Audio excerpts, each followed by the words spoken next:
And a very good morning, everybody. Welcome in to another edition of the Pattison Ave Sports Show. I'm your host, James Scorza, with you. And with me, as always, is my group of companions on a very busy Dallas week Saturday morning alongside Joey Marks and AK, the co-founder of Hardcore Sports Network. Gentlemen, how are we doing on this very important Saturday? Good morning, James. Good morning, Philadelphia. It's a busy weekend for sure. You Oh, got the yes. Sixers today. You got you got the Flyers today. You got the Sixers and Eagles tomorrow. It's a busy sports weekend. But we are going to hone in on those Philadelphia Eagles because they got a busy week and a half. A little bit, pretty much a full week. They have a full week of football, man, because you got the Dallas Cowboys Sunday tomorrow, and then you got the Chicago Bears coming into town on Black Friday. And we ain't talking about buy it now, sale. It's tackle now, win. But I want to introduce for the first time on Pattison Ave Sports Show. We welcome him in with open arms and excited to have him on the show. The co-founder, James had mentioned, of Hardcore Sports Network. AK, how you doing, buddy? I'm doing good, buddy. I'm doing very good. Appreciate you guys having me on. And yeah, when me and Mitch started this a few years ago, I imagined it like this, but never thought we'd be here. So happy you guys have joined, and yeah, man, ready to get this thing going. Yeah, For sure. me and James had talked about this in passing. It's like we're going to be coming up on what 8 or 9 years of doing this. Yeah, dude. It's It, been it that it crazy. it it's hard to believe that it's been that long because it just doesn't feel like it's been that long. Yeah. I Um, remember as a Yeah. youngster, just like started out with you. I was like probably like 22, 23 at the time, yeah. but yeah, it's been one hell of a ride, man. So let's get down to it. We're relevant, but the Cowboys week has become a little less than relevant. We're gonna get dive into the Cowboys game in a bit, but first I want to break down taming those Lions. It didn't look pretty. It definitely didn't look, offensive. It definitely didn't look like the Eagles we would like to have seen. But a win is a win is a win. So I first want to start with you, AK. I want you to give me your breakdown, what your takeaways were, your major takeaways were from the Lions Eagles game. Well, first and foremost, I've always said it, and I always stand by it. Defenses win championships. I mean that is plain and simple. Everybody knows that. And what I saw against Detroit this past week is our defense is not just elite, it is probably even better than last year's defense. And whenever you put that together, that's a very good reason for success. And what the defense alone showed me last night is they're ready. They're very capable, and they can carry this offense to whatever means they want to. Now, sadly, we are still sitting here trying to figure out an offense, even after week 10. So that's kind of a really bad thing. I watched the Dallas game that weekend too, and with them being 4-5-1, they had more of an identity on offense than we do, with only 2 losses, and that right there, that's pretty shameful. You know, Hmm. um, I think our offense just literally forgot how to have fun. I used this in one of the chats the other day. I was talking with someone. I said, "Listen," I said, "I never use Madden as a comparison to anything football, but in this sense, I will. When I play MUT, by the way, I'm ranked like 58 MUT in the world, so just so you guys know. But I will tell you this: when I'm not having fun in Madden, I lose a lot. Hmm. I'm sure when you guys video game, if you video game, anyone who video games, when you are Yeah. having fun, you dominate in pretty much every video game you're in. Yeah, sure. But when things start getting stressful, when things start getting irritated, when you start getting out of your mind, start playing the way the person you're playing wants you to play rather than the way you want to, things get bad, things get ugly. And that is literally what we're looking at right now with this offense. These guys are not having fun. they're not getting things done that they need to get done on offense to be successful like they were last year. A lot of that has to start with our O-line. Our O-line has not been healthy at all. Now, that's not an excuse because usually we have pretty good depth, but just things have gone wrong this year, you know? But people have to realize, man, you can point it at KP, you can point it at Nick all you want, even Jalen, or AJ. But the one thing people need to realize is it takes a unit to collectively suck, not just one person. This offensive struggle we're going through, this is everyone. This ain't pinpointed to one person. Jalen has a hand in it. AJ has a hand in it. Smitty, KP, all of them. You know, but yeah, they offensively, I can't even really speak on the Lions game, man. You know, just wasn't really much there to give you anything. I was live at Lambeau. You know, I was in Lambeau watching us play, and one, for how cold it was, that was a real shitty offensive show. At least my defense gave me something to cheer about, you know. Right. No, man. Sadly, this year it falls on our defense. You know? So there's a couple things I want to touch on that you mentioned. Number one, I fully agree with you. Defense wins championships. I believe in that adage. I believed in it for a long, long time. One of the things that I could say, if we go back to last year's Super Bowl, and people will look at, what happened with Kansas City and, how much we scored. Sure, our offense thrived, but then look at what the defense did. We shut down an offense that really no one else in the league could stop, because Patrick Mahomes could put a cape on and play Superman anytime he wanted. And that defense just said, not today. You can have all the accolades you want. You can come here like you're the next golden child. But it ain't gonna happen today. And I think, when we lost as many players, we lost 9 total defensive players in the offseason, and some at intricate roles and some starters. And that makes a difference. Like, that's a drop off. Yes. I think that we all knew that we had like this grace period for this defense, and said, okay, you know what? You guys are young. There's a lot of new pieces.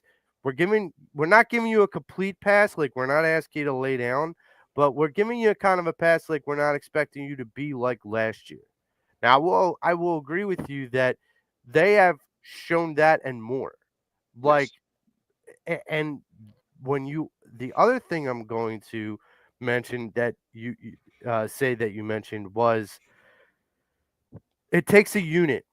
When we look at like that defense and we're comparing it to the offense, yes, you can share blame all the way around, but it irritates me that people try to pinpoint it, and it's like, let's stop that, because you could pinpoint it to anyone and everyone. Everyone's culpable on the offense for the failures and maybe like the lack of being able to be successful. When you look at the defense, they play as a unit too, because Quinyon Mitchell is one of the best. I said it yesterday on Fly Like an Eagle. I consider him a top 3 corner in the league. Okay, so that's one individual. N'Kobe Dean, we brought up yesterday, James. He's one of the most intense, locked in guys that we have as a captain on this defense. Bro, did you notice how the defense shifted right after he came back from injury? Yes. I mean the shift that just that kid alone had. Right. That kid alone was it changed everything. But because he's our run game guy. You know what I mean? Yeah, that's for sure. Kobe's job. It's adding another integral piece into the unit. It's not just one individual just saying, "Hey, get on my back, I'll take you all the way." But it's okay, this guy strengthens the unit even more. And that's the difference. Like, I don't think, like, when you have discontent with AJ saying, I'm not getting the ball enough. That's one unit that's saying it should be about me versus the unit. When you have another player that is, struggling to figure out why are these routes so boring and so simplistic, and why am I not getting the reads that I should, or have the control or the respect that I should in Jalen Hurts. And then you have What the halftime? coaching staff that, like with KP and Nick Sirianni, that feel like they still rule the roost despite having a Super Bowl MVP as your starting quarterback. There Mm-hmm. has to be that respect. We have to row the boat together, because if we're rowing in all different directions, all the boat's doing is going around in circles. That's Sure. all it's doing. So my feeling is that's what we've been seeing, at least from the offensive side of things, for the last two games. Well, We've been seeing this offense going around in circles. I'll ask you this. Now, Cisa brings a very good point here. He says you guys think last year's or this year's defense rather is better than last year's. Yep. I do. I agree with AK. I honestly think, and it's good. It's better in two ways. Eh, Of course, the talent, the production that they're putting up, the numbers that they're putting up, that in of itself is better. But number two, the other part of this, we have a lot. We're the third youngest defense in the league, which means this unit isn't going anywhere anytime soon. Mm-hmm. We don't have to worry about having hired mercenaries like we did it in 2017. Now we have a unit that we can grow off of, that we can grow together. That if this is their starting point and not their apex, what is their apex going to look like? Could we see something like the Ravens had back in the day with Ballware and Ray Lewis and all those guys? You know, it's possible. It is absolutely possible, because when you grow as a unit, you strengthen as a unit, which is why I think so many people are disappointed about this offense, because this offensive unit has at least been together for a bit of a time, where this shouldn't feel like it's going backwards. But again, I kind of go back to, this is when you have all these different individuals that are rowing in their own way and not rowing together as a unit. And I said this yesterday. The NFL better hope that this offense doesn't start to row in the same direction, Mm-hmm. because there's not a team in the NFL that can stop us then. With this defense, and if this offense, because the talent on the offense is there. Let's not get it crooked. The talent is there. It's the scheme, it's the togetherness, it's the getting on the same page, it's clicking, it's all of that. Mm-hmm. That starts to happen. I put out there in the argument universe, someone come tell me who's going to come stop this team with this defense and then an offense like this clicking all together.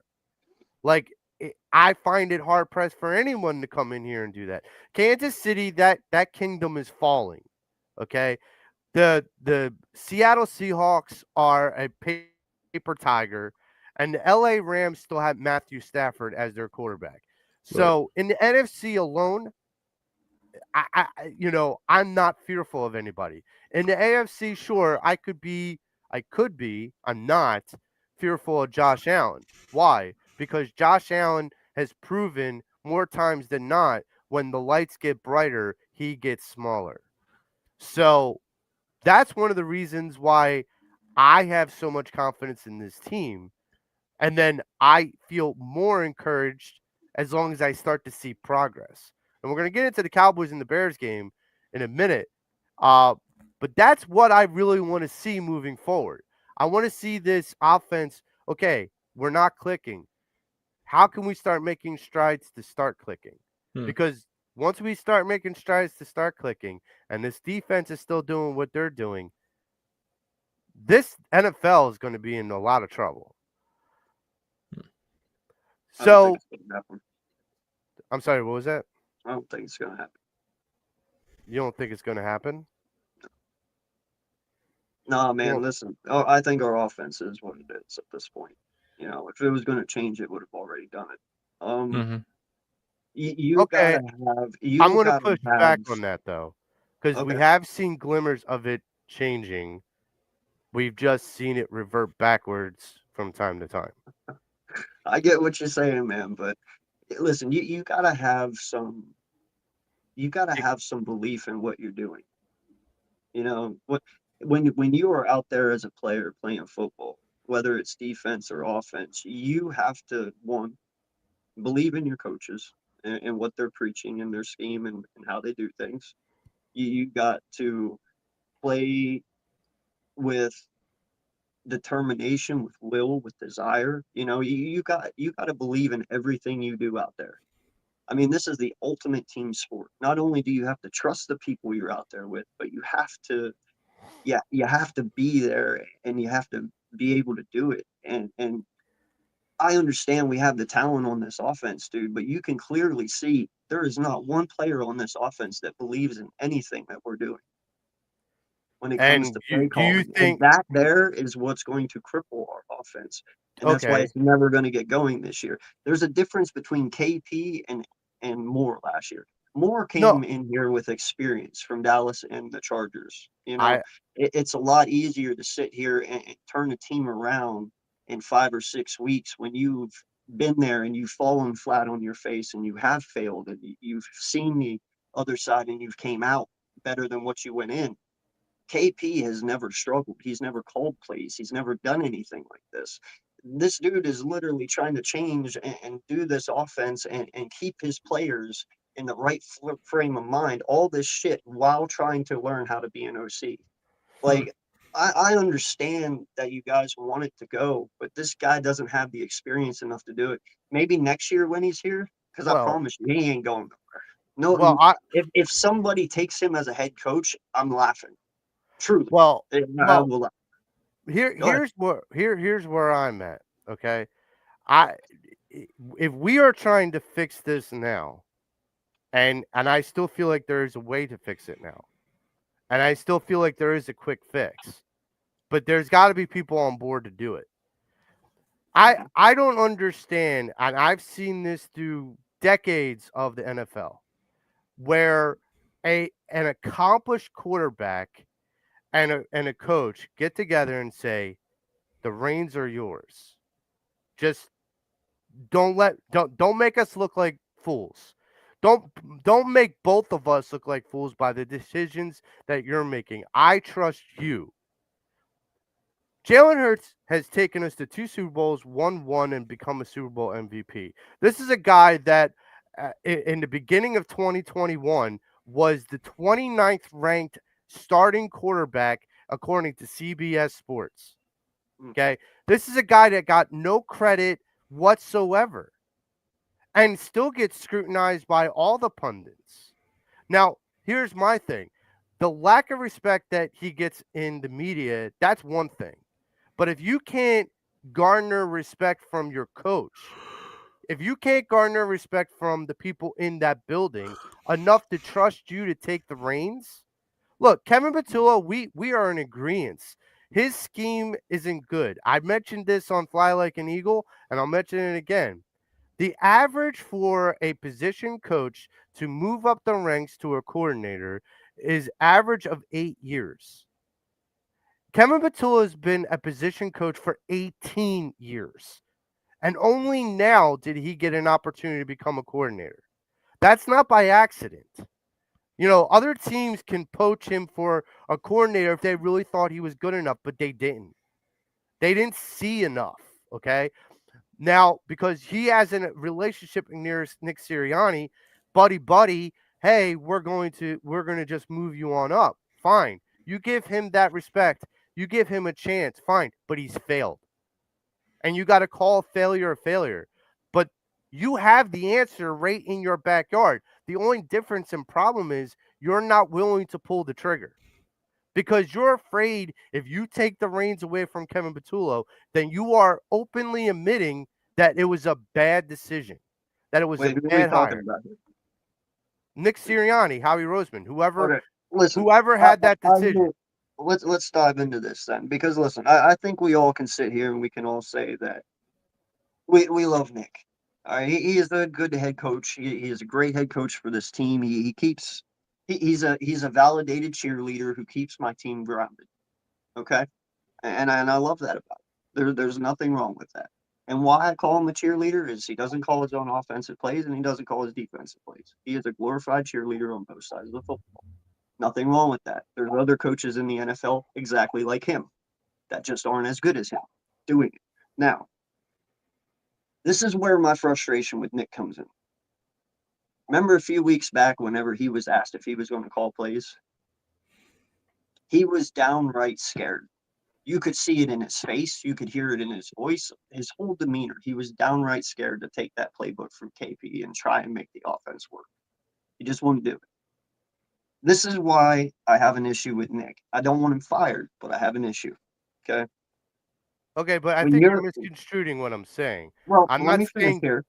I'm not. I know you're not saying that, but there's a whole point to this. Okay. When your team is down and out like ours on offense, when you have an OC like ours who is um inexperienced, we'll put it, and can't do the adjustments right to make the offense work. Most teams, at least in my belief, most times every team looks to their head coach to pull them out of that rut, to pull them out of that hole, whether that be on offense, whether that be on defense. Now, normally it depends on what kind of head coach you are. If you're a defensive head coach, you're more strongly towards the defense, or and vice versa. But the point is, your head coach is to grab your team in very tough times and pull them out. Like, for instance, 2 weeks ago, whenever the Lions went and Campbell took the play calling away because he didn't like how things were going. He took the play calling away. He took over the plays. Now, granted, yeah, we beat them, but our fucking defense, you know what I mean? Can't say nothing. But other than that, the dude puts up points and he knows how to call plays. Okay. I When don't agree with that, but go ahead. well, He's that's fine. shown on more than one occasion, not just this past week, that when he's playing, he's calling plays, he's making really bad decisions. He's being very aggressive, but he's always That been. that but But that's his aggressive thing. being aggressive cuts both ways. You can benefit from that, or you can be a fool for that. Did it not bite Doug Peterson in the ass at times? Exactly. That's what I'm saying. Aggressiveness is just aggressiveness. It'll come back and haunt you just as much as it helps you. Like my whole point though is the Lions are not a bad team. But even if that shit was going that way in Kansas City, which it never would because Andy calls his own plays, Andy would take that playbook back. Most coaches would take over for their OCs if things are really going wrong. Now, that's only if your head coach is an offensive head coach to begin with. Defensive head coaches probably aren't more than likely going to do that. But what I'm trying to say, though, man, is when you sit here and everything that's been going on after 10 weeks, there's a point to where me as a fan and probably even, Jeffrey as an owner has to look at him and be like, dude, you got to get this shit under control. Whether or not you're not calling plays, you are still the head coach. This is your team. This Mhm. The one thing that Nick Sirianni can stand on is he knows how to galvanize a team. He knows how to bring guys together. This year, he's showing he cannot do that. There is way too much commotion on offense that he can't handle it right now. And you can seriously see that. There's a lot of shit going on. That's all I'm saying. My issue is I just want the guy to start galvanizing shit the way he used to. Right now, he's letting it slip so far. There's going to get to a point where we're going to lose something. And And I and that agree. something might be big, and we're all going to get upset about it. I So and so there is a point you gotta push the stop button. I You know I what I'm would saying? agree with that because in some ways the one thing that is missing is Nick is, I mean, let's be honest. Nick is KP's boss. Nick is Jalen's boss. Nick is everybody's boss but Howie and Jeffries. Yeah, Nick has to understand that when something doesn't seem to be working the way it should, you as the boss have to figure out how to make adjustments. It goes in any yes. industry whatsoever. When something's not working with an employee, it doesn't mean you just cut off limbs and hope that you rectify the situation. It's that you make adjustments to alter the outcome. And Mhm. that's one of the reasons why I say, okay, fine. We're still in this season. I'm not waiting for next season. Yeah. We still have to we still have plenty games in this season, plenty of time in this season to make a decision, to make a choice. And I agree with you. Nick Sirianni has the balls. Like he has I feel like I've seen him galvanize this locker room. I've seen him make hard decisions. It's time to make another hard decision. And I think some of that hard decision isn't saying, okay, if I'm taking the play calling away from Kevin Patullo, but I don't want to do it and I'm terrified, like you said, then who's the next option in line? And I think the next option is the one I'm suggesting about Jalen Hurts. This is a guy that's proven three things since he's been your starter. Number one, that he is not going to lose you the game. He's not been the guy, that he will win you more games than he will ever lose you games. So you can be assured of that. Number two, he's familiar with not one, not two, not three, but 4 or 5 different schemes because of the complete rotating voices in his head from different offensive coordinators. He's gained knowledge through the time. So you have to understand that his experience, not just as a quality and elite talent, but that he's gained knowledge by intellectual talent, that he's gained knowledge by understanding what schemes work and what schemes don't, what's boring, what isn't boring. I brought this up yesterday. When this is a 2-minute offense, Jalen Hurts is strictly in control of the play calling. Mm-hmm. And we have succeeded. I looked this up yesterday after the show. We have succeeded 91% of the time to score touchdowns or at least put points on the board when we've been in 2-minute offenses or hurry up offenses in the last 3 years. That's not an Right. accident. And that's with 3 different coordinators. That's not an accident. Okay. That's Jalen Hurts being in control and given the reins. The third thing that Nick can be confident about when giving the reins to Jalen Hurts, there's already this open communication line. You can convey trust to the player, and it's like management with the workers. If the management is saying, I trust the workers to lead us to glory, you're trusting the biggest worker, the biggest leader on your offense to say, lead us to glory. I'm putting it all on you. Right. And Jalen has played for a lot of key programs, including this one, and he has proven when he's given that responsibility, he hasn't failed. So I'm sorry. Like, I think the quick fix is you tell Kevin Patullo, sit back and watch Jalen and support Jalen, but don't tell Jalen what to do. Like, it has to be where Nick manages the situation rather than cutting the limb off and just saying, I fixed it. Because that's what he did with Sean Desai and Matt Patricia the one year. He tried to cut off Sean Desai and think, I've gotten rid of the problem. And I replaced it with this other problem. And I'll cut that problem off. And I don't know what to do then. And then you got lucky because you had Howie Roseman that had Vic Fangio on speed dial. So Nick got bailed out by that decision. But honestly, so this is what I'll ask you, AK. I'm sitting here telling you that the quick fix for the play calling, for the scheming, and maybe potentially the success and the turnaround for this offense is giving more play call responsibility, giving more, pre-game, like week to week, like game planning responsibility to Jalen Hurts. My question to you is, do you think Jalen Hurts, given that responsibility or not, will cost this team more victories moving forward? Well, that's a torn question, dude. Because from now, listen, I don't want to go down this road, but we're going to go down it anyway. Because reports are reports. I don't make them. I just hear them. But I mean, I guess supposedly though, that's some things that they've been doing. you know, and not just that, but this year a lot of times supposedly Jalen's been going off script on a lot of things. That's really gotten us into trouble sometimes. But So do we know when he's gone off script that listen, it's been I failed don't, but I plays? also don't know when he's went off script and we've been successful either. Right, They right, don't right. tell you that shit. So here's my thing, man. I don't I don't care who calls my offense.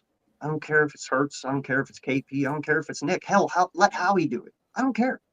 Just get it together, man. And listen, the only thing keeping this team safe right now is Jalen being conservative.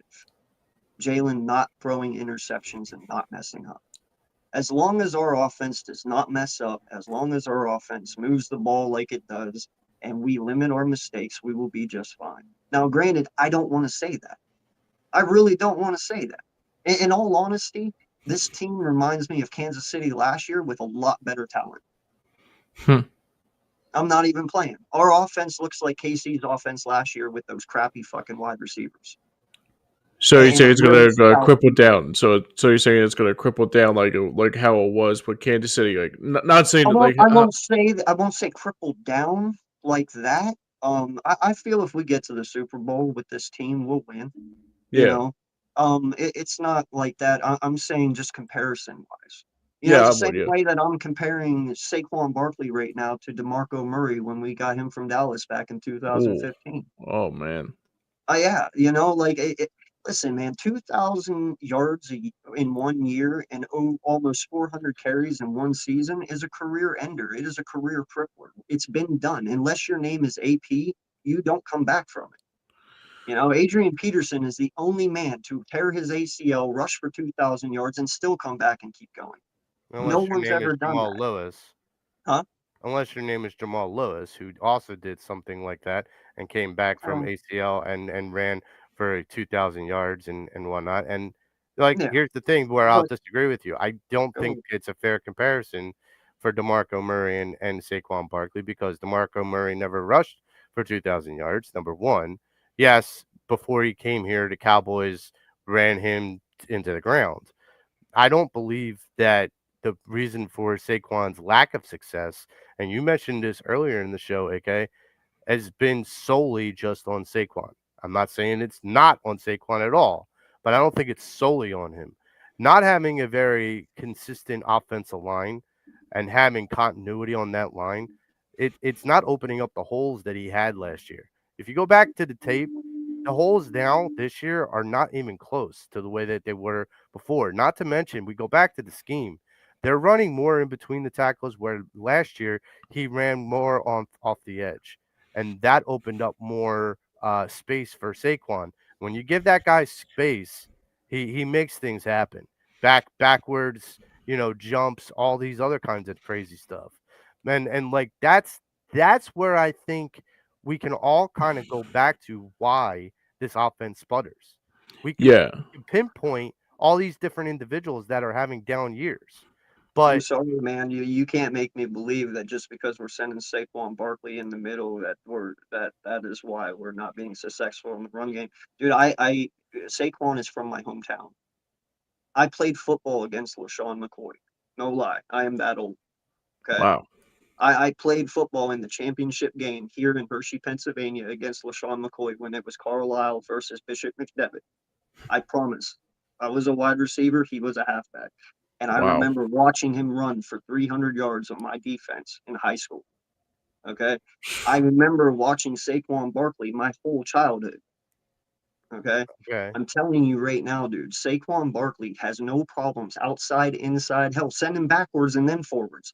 The Okay, dude's a but freak. are you saying that the holes are as big this year as they were last year? No, no, I'm not saying that. But what I'm saying is you're talking about a halfback who is a god at this shit. And I'm being very lenient on that term. Okay. Saquon doesn't need holes. He makes his own half the time. What I'm No, saying is what you I'm you need yes, dude. What no, I'm saying running what I'm back. I don't care if you're Walter Payton. You still need holes. You no, still I'm need you're not space. you're taking one word that I'm saying and running with it. That's not what I'm saying. I understand you need holes, but I'm saying when there aren't holes there, Saquon's really good at making them. whether that's shifting to the right and then going back left. It's manipulation when you run. And right now, what I'm telling you is when I see him run and when he gets to that line, last year, it was just go. There was no waiting around. There was no, dude, he hit that shit and he just went. This year, he's not hitting the holes with fortitude. He's not hitting them with that crazy. Listen, I'm not sitting here saying the guy sucks. And this is where our fan base needs to calm down a little bit. When Sure. somebody is sitting here and they are saying something that someone But is you doing are wrong, saying it he's does not not the way that he was. automatically say that he sucks. It does not automatically mean that my team is bad or that I think my But team you is are bad or saying that he's you not the do. way he was last year. I'm saying, yeah, but who would be after that year? There's nothing wrong with saying that Saquon Barkley isn't Saquon Barkley from last year. All Just right. like half the people in the NFL aren't who they were last year. There's nothing wrong with that. It's not downgrading. It's not disrespectful. Is he what he was last year? No, he fucking wasn't. So why is it hard to say that? Why is it wrong to say that? There's no wrong in it. Well, It's because fine. when you say something in a generalization term and say, I'm not saying he sucks, I'm just saying I'm he's not as good as he was. But wait a last minute, year. that's the same thing. It's just a No, it's different not. way to say You, him. the It's guy ran for over 2,000 yards last listen, year. If listen. he runs for 1,200 yards this year, that doesn't mean he sucks. He's Right, just but not as good as what he was. But what I'm saying is you're pinpointing that one of the reasons why we're struggling is because Saquon's not running the way Saquon runs. And in Yeah. your own words, the 2,000-yard season is a career killer. And that Mhm. career killers usually mean that means that their career is pretty much over. Yep. That that their career is going to be on a downslide. So you're Mhm. not saying, hey, he sucks. I'm not saying that. Okay, but you're saying he's not going to ever be as good as he once was. And I'm not saying he Yeah. has to be at the 2000 echelon, but No. do I still think that someone like Saquon could have 1,500 yards ever in his career or 1,800 yards ever in his career? Yeah. Do I think it is going to happen this season? Probably not, because the continuity on the offensive line isn't there. The Warriors up front aren't fighting for him to have more versatility. When you talk about shiftiness, when you talk about ability, I still think Saquon has it, but you can't be the only one that creates it.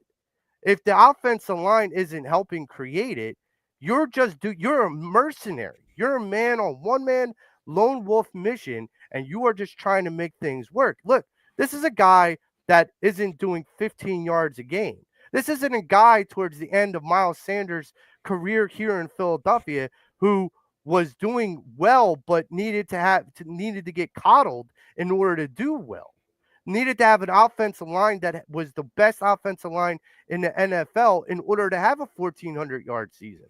No, this is a team that when that offensive line struggles, the other infrastructures will struggle. But that doesn't mean that those infrastructures, whether it's Jalen Hurts, AJ Brown, Devontae Smith, Dallas Goddard, Saquon Barkley, it doesn't mean that any of those guys are having a career down year because of it. It just means, as you said earlier in the show, when the unit doesn't work together, they all suffer together. But if they get things back to where they can be, whether it's the rest of this remaining year or next year, they could still have career years. I mean, that's still on the table. The talent hasn't gone away. The spark hasn't gone away. I'm not going to sit here and be like, oh, well, Saquon had a career killer year, so let's just, do what the Cowboys did with DeMarco and ship him away. We got what we got out of him. We drained that teat. Like, let's just get rid of him.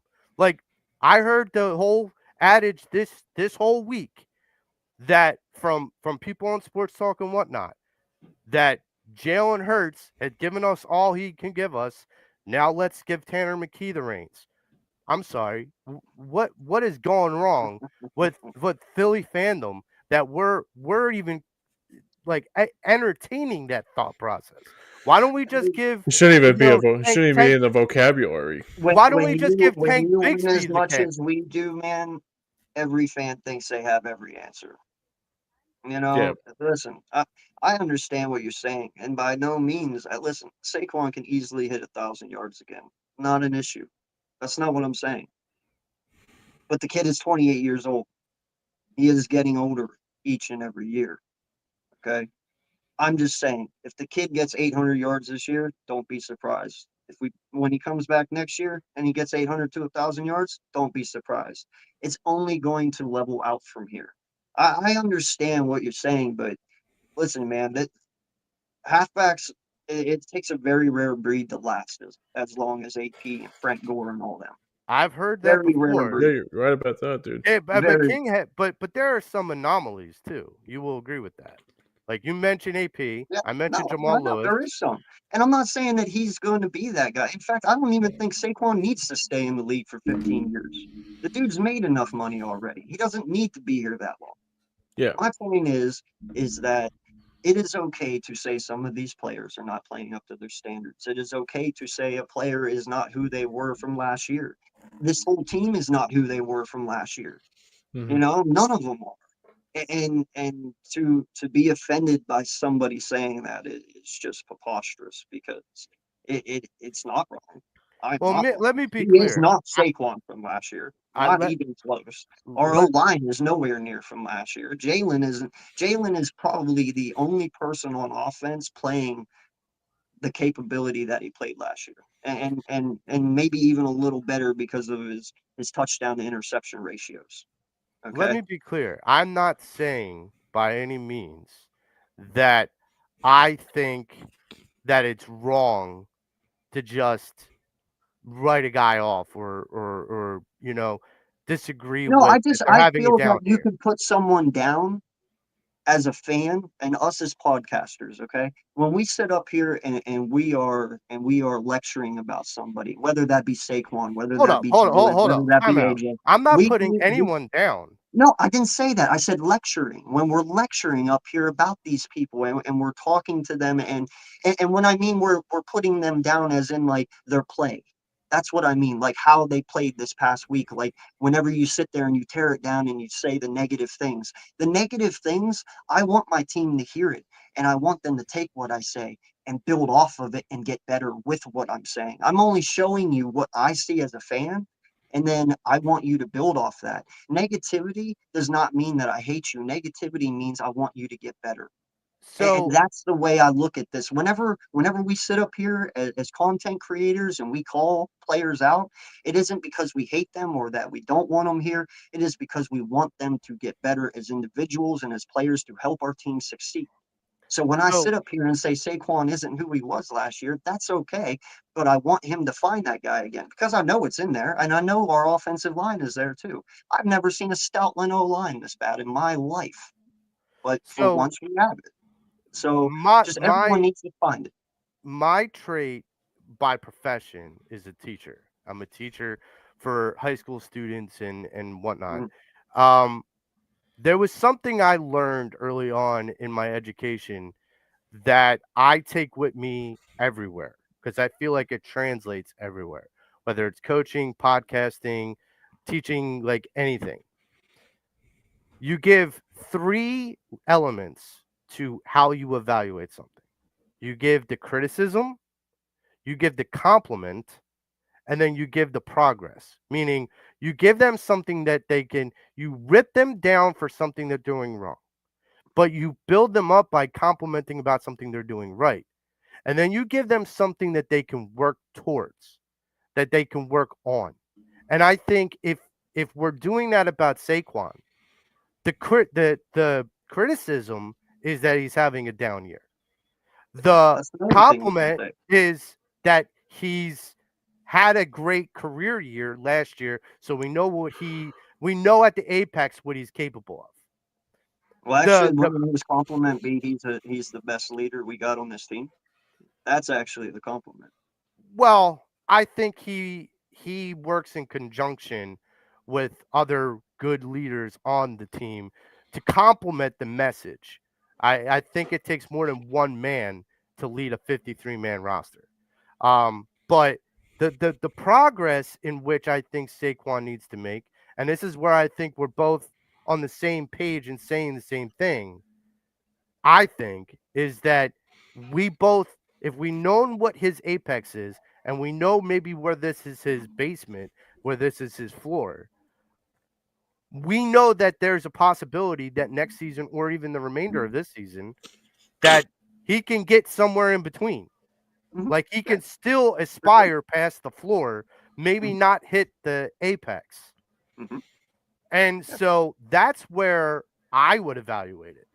Um, that's how I evaluate a lot of the players with the Eagles. Like the big criticism around the city right now has been AJ Brown. And I think AJ, people were like, well, I guess we should trade AJ Brown. Like that seems like the knee jerk reaction in Philadelphia whenever there's a scrutiny. And it's like, no, you don't trade AJ Brown. Now, I said this and debated this with Mitch on Fly Like an Eagle a week ago. I I know that it's easy to say that AJ Brown is a top 5 receiver in the league. I don't believe that to be true anymore. I just don't. I don't think he's as good as 4 or 5 other guys in the league. If I could sit back and name 4 or 5 receivers, I guarantee they would be better than AJ Brown this season. Hmm. I think the last 2 seasons, AJ Brown's been on the downswing. I don't know if it's mental. I don't know if it's scheme. I don't know what it is. But if we talk about when you're talking about Saquon leveling out, I think I could attribute the same kind of concept to AJ Brown. I think AJ Brown had a stellar 2 first seasons as an Eagle. And then I just feel like as more talent arrived in the Philadelphia offense, his production diminished. And I don't know what that's an attribute to, whether it's him mentally or whether it's the scheme or what. But regardless, the numbers dictate that his production isn't where it should be. Not for an AJ Brown guy. Well, Um, I will agree with you on the AJ Brown thing. I've always said this. I believe AJ Brown has a God complex. I really do. I think the kid looks at himself as something way bigger than most people. You know, and I will say this: I saw his demeanor change when Saquon arrived, and I'm Hmm. not even going to play because here's the thing: when Saquon arrived, you remember the reaction from the Eagle fans. oh yeah. It was Yeah, Oh like yeah. it was like it the was next outrageous, dude. it was like Outrageous. the next coming of Terrell Owens And in guess what? That's Philadelphia. when his attitude started. Because guess what? AJ Brown isn't the center of attention anymore. Mhm. AJ Brown isn't the center of this offense anymore. When he sits here and he's looking at us as fans and he's like, wow, I've been here for 3 years. I got 1,000 yards every year, and this guy comes in and gets more love than me. Yeah, it's a hate thing for him. I don't know why. Just do your fucking job. When you get the ball, you get the ball. When you don't, you don't. As long as we win, who the fuck cares? Shut up and keep going. You Now, know that. so my Yeah. question to you, my next question in I feel regards so bad, by the way, James. We haven't let you talk one time, bro. No, it's all right. It's all good, buddy. No, don't worry about it. I'm just like reading over the comments and all good and all that too.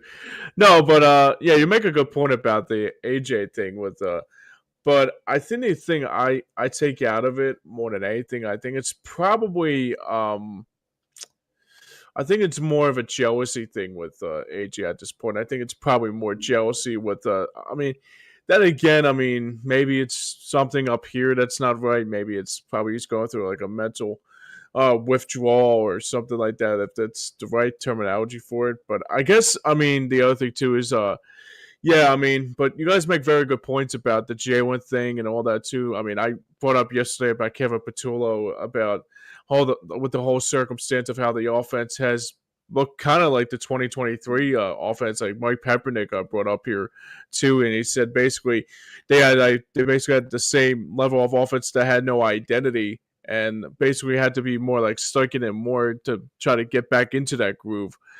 But yeah, I mean, you guys make valid points. I think you guys are like nailed it on the head about what the circumstance may be. I mean, I hate to say Saquon losing a step after a great running attack like he did last year, but maybe I mean I'm not gonna be on I'm not gonna be on the train yet to say he's the Marco Murray because that's a little bit far fetched. You're gonna admit, but I think at the same time too, it's probably, I mean, next year, if he has a little bit of a setback like he did last year, then you have to worry about aging at the same time, too. Yeah, and so that'll bring me to my next question with regards to where we go from here. We got, the remainder of this season, and in my eyes, we are already going to make the playoffs. I think in the next week or two, or the next 2 or 3 games, we're pretty much going to clinch the division. And depending on what the Rams and the Seattle Seahawks do, there's a chance that we can probably clinch the 1 seed within the next month or so. So my question becomes, we're heading to the playoffs. We're ways away, but we're heading there. We know that. Mhm. My question, but we see these problems. We're pointing them all out. We spent the last 40 minutes of this show pointing them out. Mhm. My question is, and I'll start with you, James. Hmm. Do you think we can rectify it? Like, do you think we can right the ship? Because there's time. There's Yeah. time.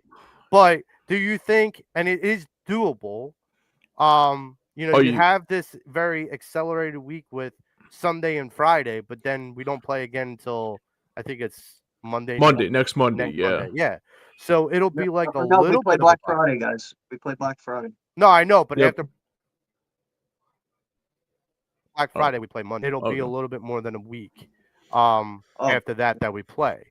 So for me, it's like a little bit of an extended time off. So Yeah. there's time in between some games, maybe not these cluster games with the Cowboys and the Bears, but there'll be some time to like really try and figure out how to right the ship because AK pointed this out earlier.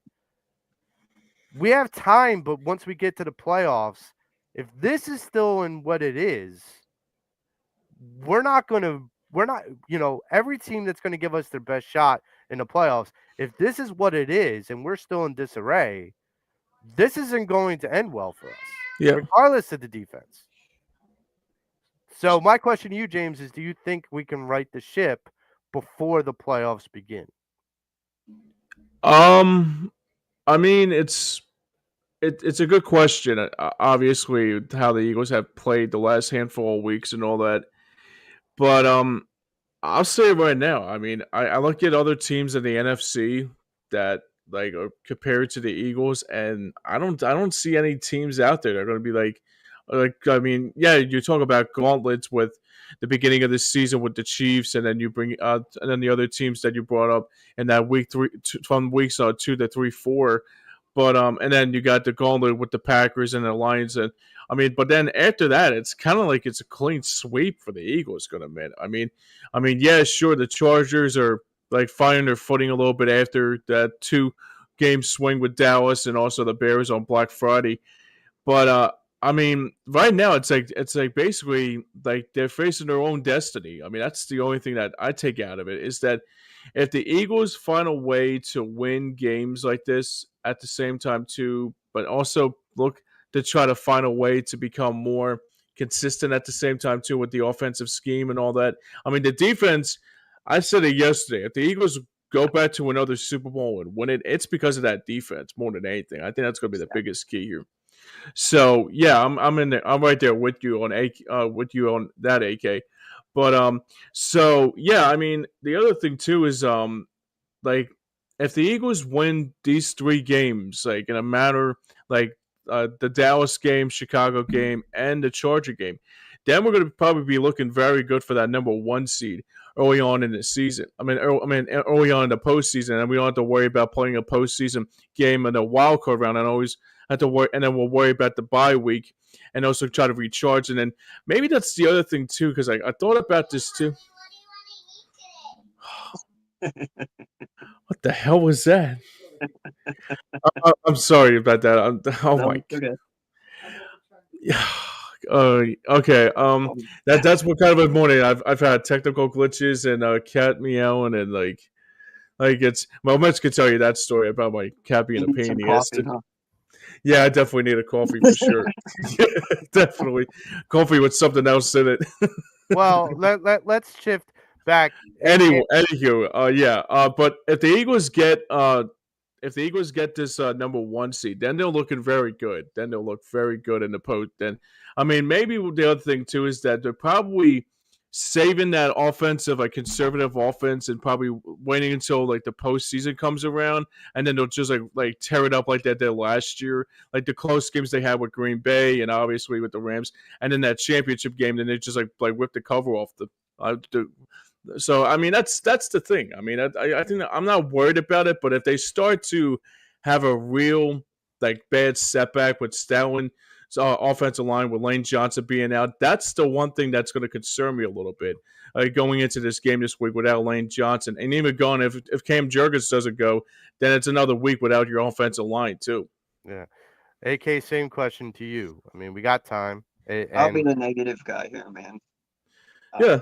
Because I seem to have been the negative one all day. I don't know why. I guess I woke up in a negative mood, Yeah, I know that feeling. No, man, I would be 100% with you. I don't see it changing. Even with the talented group of men that we have on this team on offense, I don't see it changing. Because if it was going to change, it would have done it already.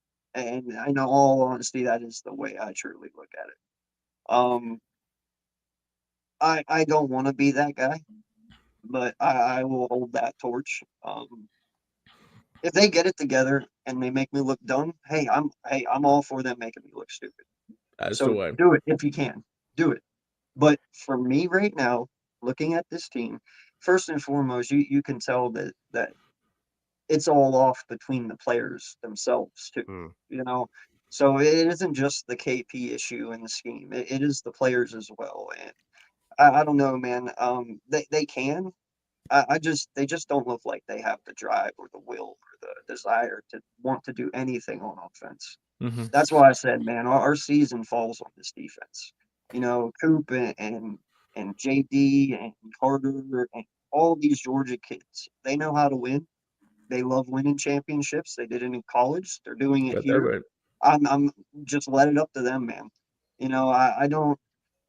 I don't know where our offense got so wrong. I don't know if Jalen and AJ are having a disconnection and a feud. And frankly, I don't give a fuck. Sorry for cursing. No, dude.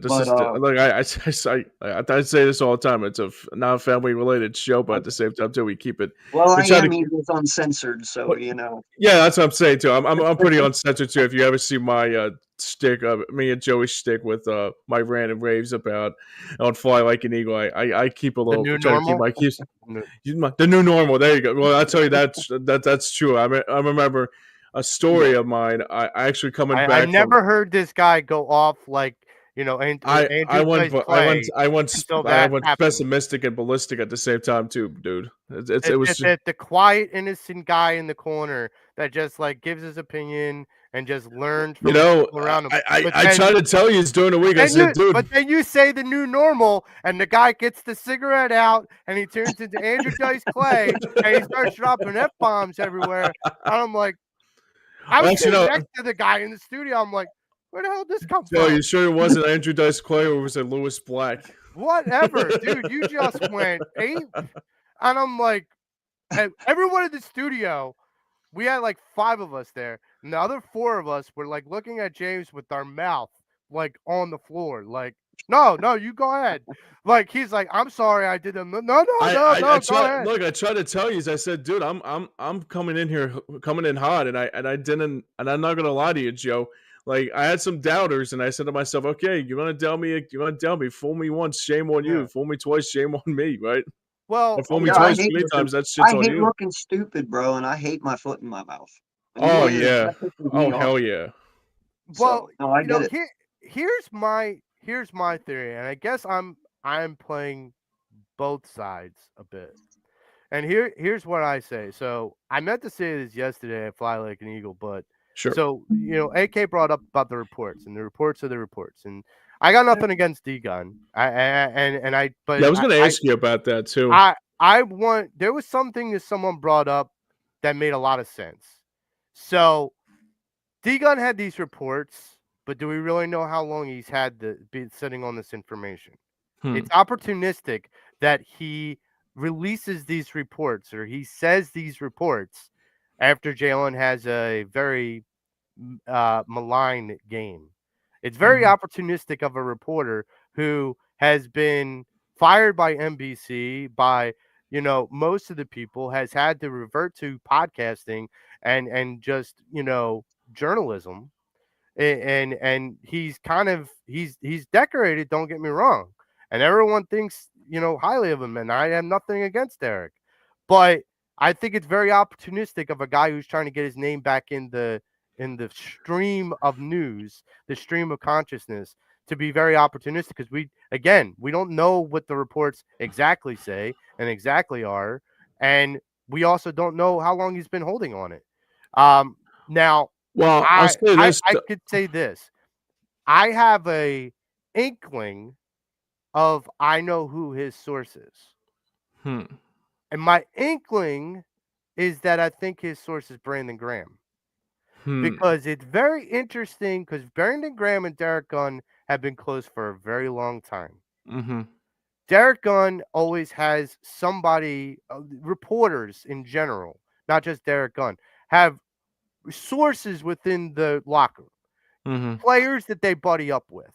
You Mm-hmm. know, Ray Didinger had, when he was a beat reporter for the Eagles, he like buddied up with almost every player, especially Reggie White. Like Tommy You know, McDonald too. Yeah, Reggie was a good right. example of that Yeah. too. Yeah, sure. So like the idea that Derek Gunn says he got this source from inside the NovaCare about X, Y, and Z happening. And if we remember a year ago, around this time, Brandon Graham went on WIP on the Brandon Graham show and Mm-hmm. said some things to kind of set things in motion, about AJ Brown and Jalen Hurts. Mm-hmm. And he said it with intention so that he could make these two sit down and talk, so Mm-hmm. that he can get the attention of everyone. Not because Brandon Graham's an attention hog. He was trying to do it so that the team could move forward. Brandon Graham's like, look, you guys want to throw shrapnel my way? Fine. It's my fault. I did it. It's on me. But can we get better from it? Can we get past it now? Like I'm the one that told the secret to the classroom. Now can we get past it? Can we get through it? And we did, and we did last year. Now I'm not saying that's going to repeat this year, but I think it's an opportunistic situation that Brandon Graham comes back into the fold. Derek Gunn gets this report, and the report is flourishing about Jalen Hurts, about his teammates, and it's in the same vein as it was last year. But now, instead of it being about two individuals, it's about Jalen Hurts in general.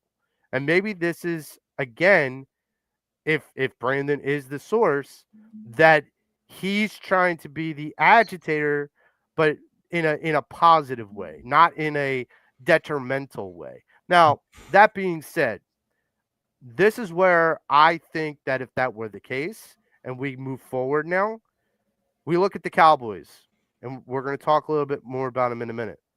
We got the Cowboys defense that is, you want to talk about how good our defense is?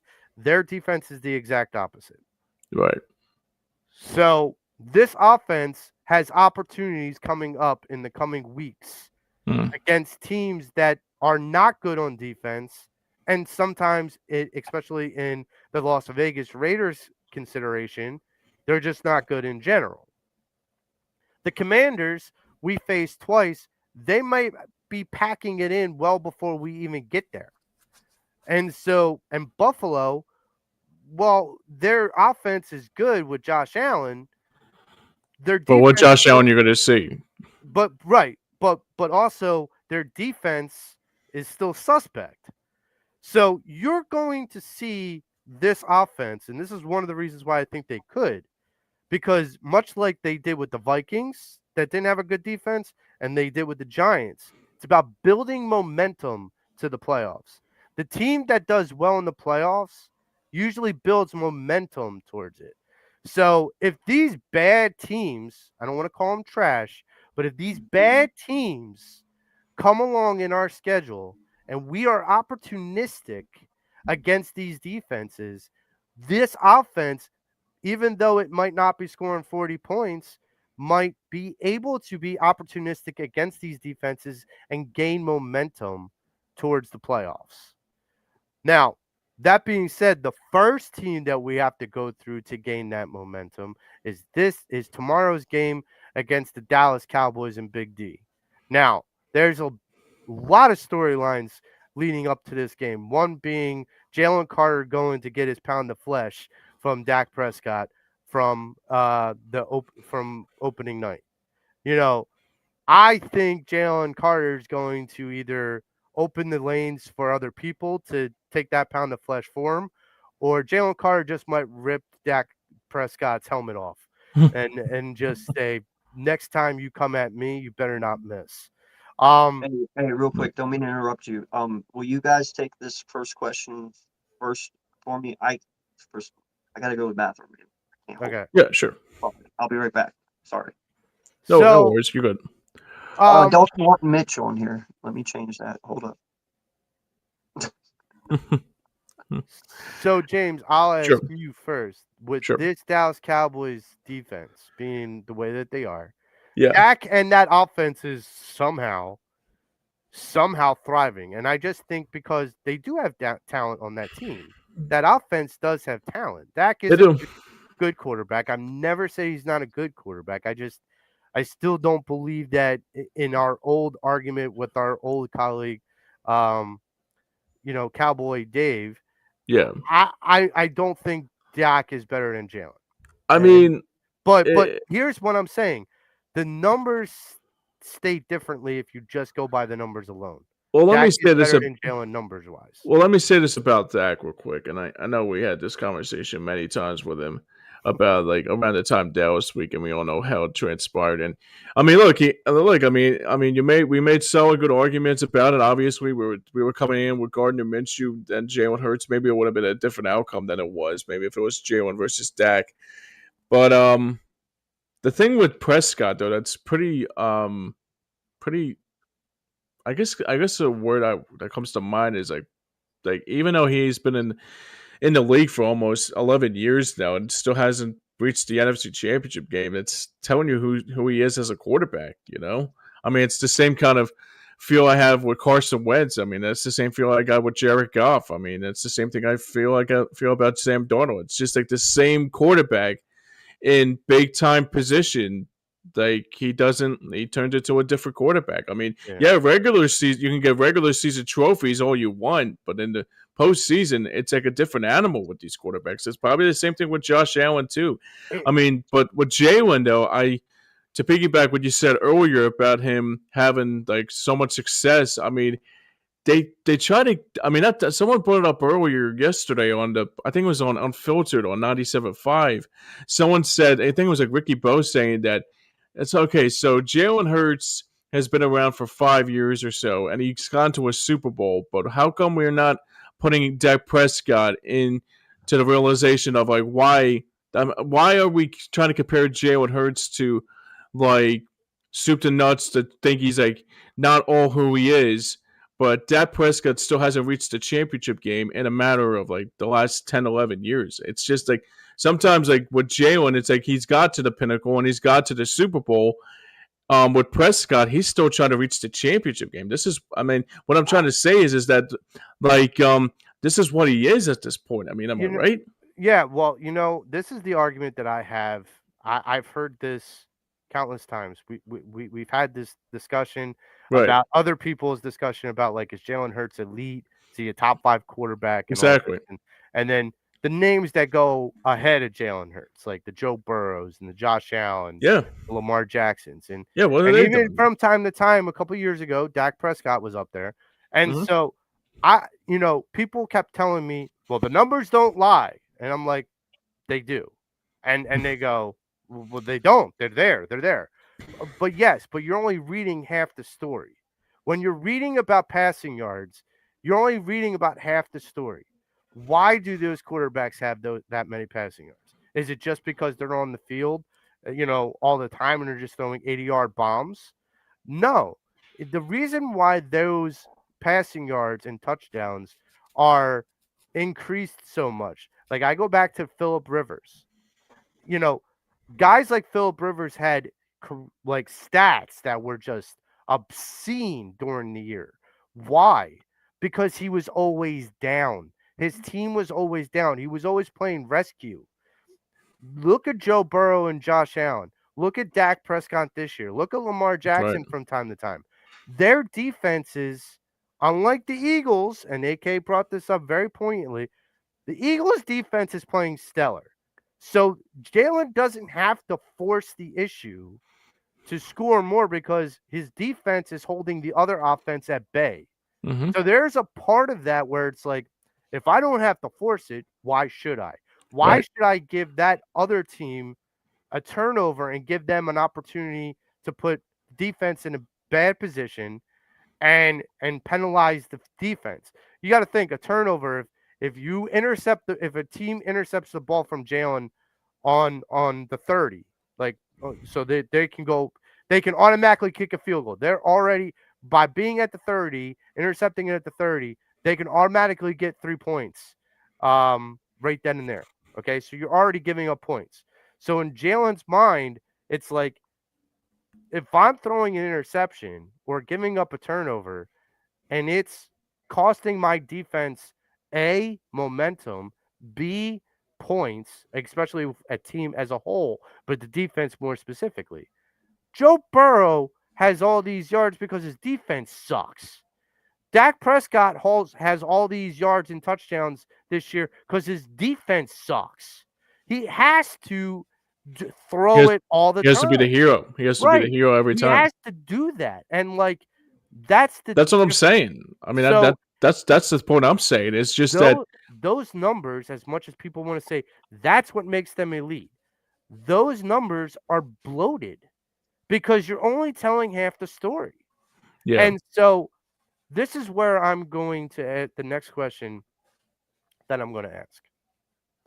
And once AK gets back, I'll pose. Yeah, he's back. Yeah, Okay. he's right here. All right. So AK, I'll pose this felt invincible. I'll pose this one to you. Is this with this Dallas defense and all like garbage that they are just barely serviceable.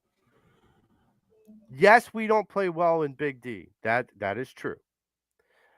But do you think that this can be for the offense in general? Do you think that this could be the beginning of a get right game? Because the opportunity's there. Whether or not you believe that it's for the players on the offense that can't get on the same page, but if they were to, let's just be optimistic and say if they were to, could the Dallas Cowboys defense be the opportunity to help boost that confidence in each other? Yeah, it could. But I will say this, man. The same thing that we're doing, Dallas is trying to do. Okay. And I know they are they're 4-5-1 right now, right? Yeah. Something like that, yeah. Yeah, something like that. They have a legit chance to still make it. Now, granted, they have to win out damn near, but they have a legit chance to still make it. And get help. And get help. This is something I will say. I watched the first Dallas game of the year this past weekend against the Raiders. Okay. First and foremost, I saw now granted, I understand it's the Raiders. Okay. I do. Yeah. But I saw a defense that was formidable. I mean, not just that, they went out and they got Kenny Clark. They went out and they got Quinnen Williams, who is one of the best D tackles to ever play the game. Yep. Especially in this generation. They got Logan Wilson. They're starting to come together as a team over in Dallas. Whether us as Eagle fans want to admit it or not. That defense looked pretty fucking legit last Monday when they played the Raiders. And like I said, granted it is the Raiders, but the fact is if that defense sucked as bad as it was, they would not have demolished them the way they did. Sure. Okay? They are coming together as a team to where I can say we're not. Even their offense looked good. I told everyone at the beginning of the season, I was like, man, them getting George Pickens, that sucks because he's really good, Sure, I yeah. said the same thing about Emmanuel Sanders when they traded Emmanuel to Denver. I looked at my wife; she's a Pittsburgh fan, and I said, "You guys did that?" She's like, "Yeah, why?" I said, "That's a total regret. Dude's a Hall of Famer, and look at him, Mm-hmm. Emmanuel Sanders. Like he's a legend. You know, Yeah, that's all true. I gotta say is that I watched Jadeveon Clowney play very well Monday night. I watched Kenny Clark disrupt in the middle. I watched Quinton Williams kill people in the middle. I watched their linebackers play well. Hell, I even watched their corners I don't know play well. Okay. What I'm saying is they're getting their shit together right now. And I gave Shoddy a big bunch of shit at the beginning of the season. I was like, wow, you guys went out and got Shoddy. Way to fucking tank already, and you're not even trying. But all I can tell you is he's galvanizing that team right now. They looked really good last Monday. If that team comes in here tomorrow, we're gonna have problems, dog. Don't think we're not. We will. They will get the Jalen. They will. They will probably listen. I watched AJ get dominated by who was the corner last week? Uh, who the heck was it that was going Um, 1-on-1 against him and dominated him the entire fucking game? was it Diggs? No, I want to say it was No. Fox, but I could be Huh? wrong. What's that? I can't remember. Like I They want to say were it was like hurting I that want to say it corner. was I'll like say that. Forbes or something.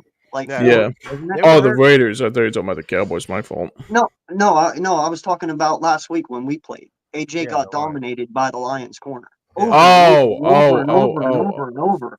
Like, and that's what I'm saying. oh. Like, Sin, Rocky Sin, I think. yeah, Rocky Sin, dude, Sin had him locked up all over, bro. He was on top of him, up and down, left and right.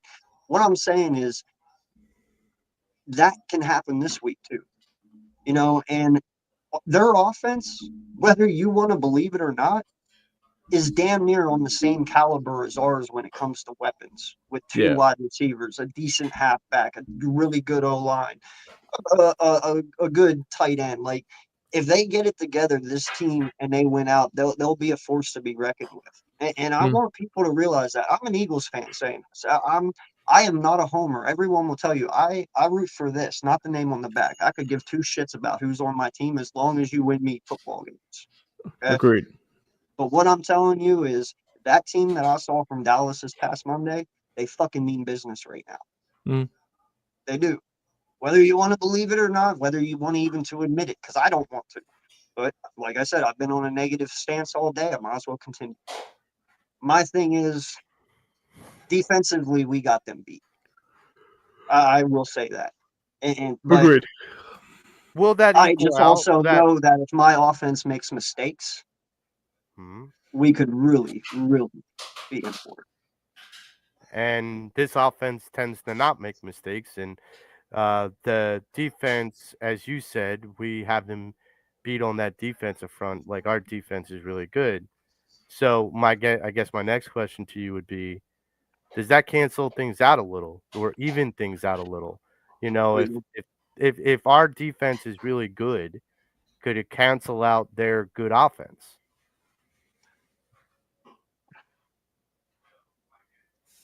dude, this is the NFL. Anyone can win on any given Sunday. I know Coop is extraordinary. Mitchell is extraordinary. But dude, CD and Pickens hold their own candle too. I'm not going to sit here and say they don't. They're very good wide receivers. Very good. I can see Pickens chewing the fuck out of Adoree Jackson this coming week tomorrow. Hmm. Like Pickens against Jackson. Like I know he had a really good game the last 2 weeks. He played really good in Green Bay and he played really good last week. I don't know, man. We'll see what happens. I told Mitch this a few days ago. From now on, I'm very optimistic about this team. I don't care how much they win. Because even though you're winning, you're very dysfunctional. And we all know where dysfunction gets us because we've seen it before, time and time again. So I'm not going to sit here and get my hopes up. I know what kind of team we have. I know where we're supposed to be and where we should be. But we're not even close to being there. I have faith in my team. I feel they can go back. They can repeat. But dude, they got a lot of work to do before we even talk about that shit. A lot of Yeah, you're right about that, dude.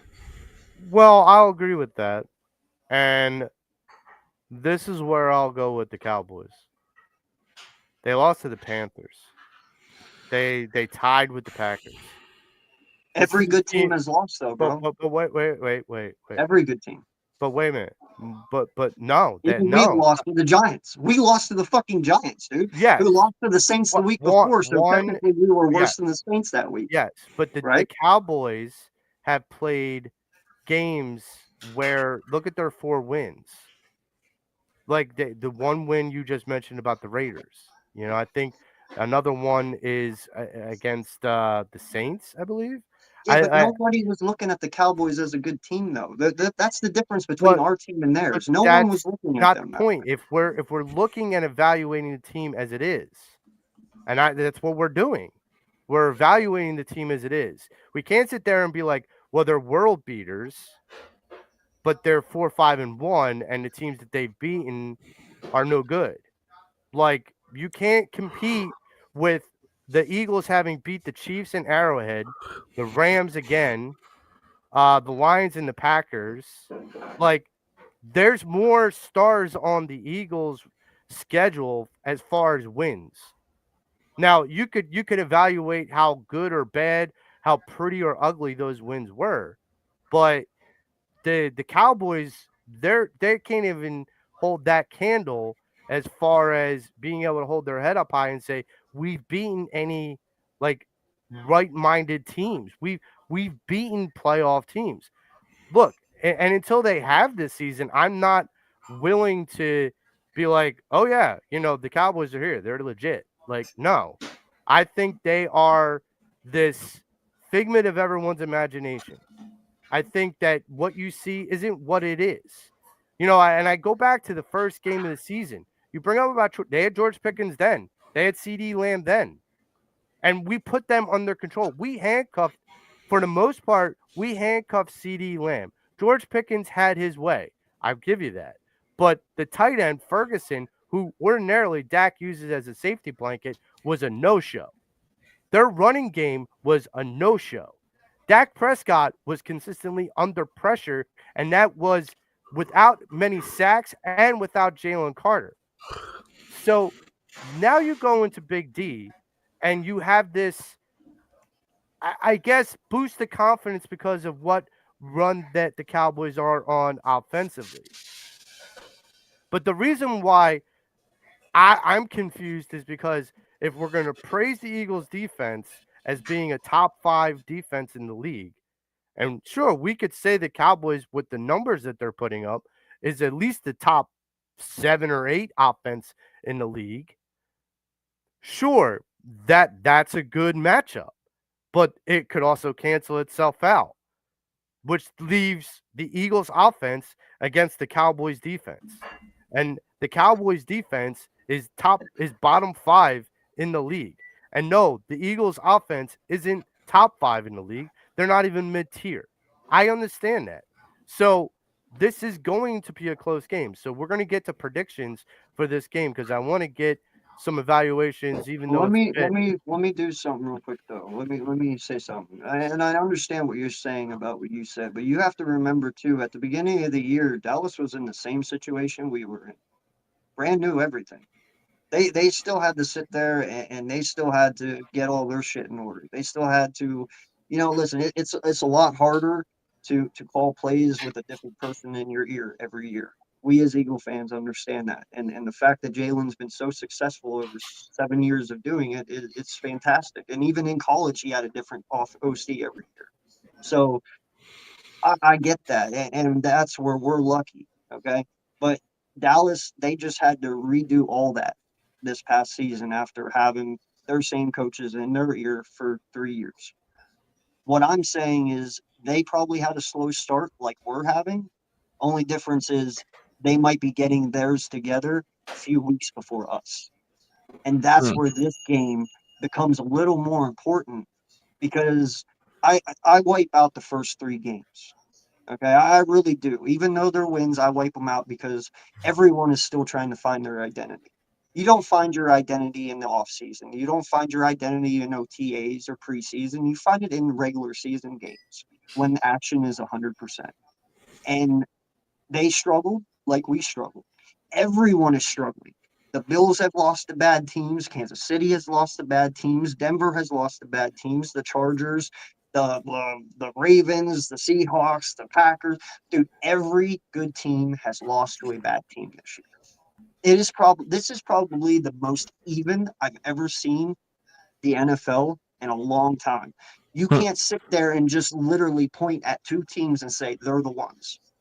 It is wide open on the AFC and NFC. So all I'm saying is I understand we have a lot to praise about, but I also see the dysfunction in my team. I saw what happened in 2023. I know that this is not that team, but I know it can happen again if we're not careful. So Right. that's why I said I'm not going to get too hyped, but I'm not going to get too prove me wrong. You are now the team to prove me wrong.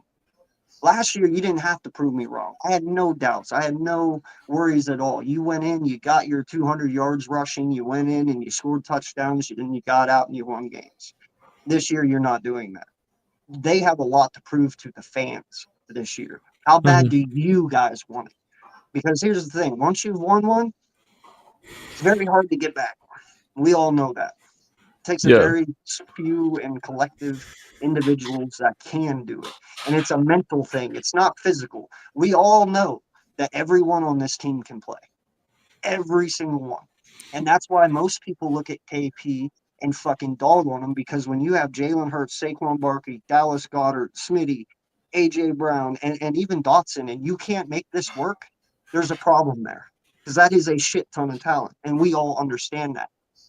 But that is also where my skepticism comes in. And that's why I'm just going to play it safe for now. And there's nothing wrong with that, because my heart ain't getting broken. But I do believe where this team can go, and they will get there. But they got to get their heads out their asses and start playing football like we know they can. So Yeah. we're going to get to game predictions for the Cowboys. James, I'm going to start with you. Sure. Cowboys game. Big D. I think we kind of had our own predictions yesterday. I think I'm going to stick with mine. But Yeah, I'm in the same wanna- boat as I am too, gonna admit. so what was your score? Just to remind our viewing audience. Well, it's something that Mitch will call it a $1 game, like something like that, like he did last week. So no, all joking aside though. If the Eagles win this game tomorrow, it's gonna come down to their defense once more. So I say it's gonna be like a low scoring game, even though I thought it would be more like entertaining, but then I saw last week's game against the Lions kind of concerned me a little bit with that offensive scheme. So I say the Eagles win 16-13, and the reason why I say 16-13 is because it's going to be a game-winning field goal by Jake Elliott. So I We're will in the same wavelength there, James. Yeah. So I will let you go next, AK, Yeah, go with for it. your prediction. Yeah. Oh, now? I thought you were Yeah. going first, than me. Okay. No, 24-27, man. I have 3 points, Jake Elliott. Because of the offenses, I do believe a little bit more points will be put up. I know our defense is good, but hey, man, we've given up points before. No matter how good we are, it happens. Yeah. And I know that they have some good talent on that offense, so they're going to get their points. It just is what it is.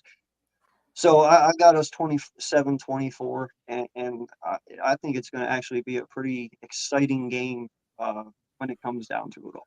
So So So strap up dude says like he thinks it's a higher score, so the Eagles eke it out like so basically 31-30. So I don't have them eking it out. I do have them at a higher score. I don't see it as like a boat race. I do have it at 34-24 Eagles. I honestly think that this is a game where not only does the offense get right, but this is where I think the defense, as we've all praised this defense. This seems like we might as well put the defensive banner up on the screen for this Eagles defense. I honestly think the defense will come to shine. I think Jalen Carter is going to be ferocious. I think Jordan Davis, along with Jalen Carter, is going to be a problem. And then we add another guy that has really shined the last two games, our new addition with Jalen Phillips. I think you add that front four. AK brought up the front four for this Dallas Cowboys. I honestly think our front four is a lot better than theirs. Hmm. I honestly think because they have the experience with each other with Jordan Davis and Jalen Carter. And Jalen Carter's got something to prove.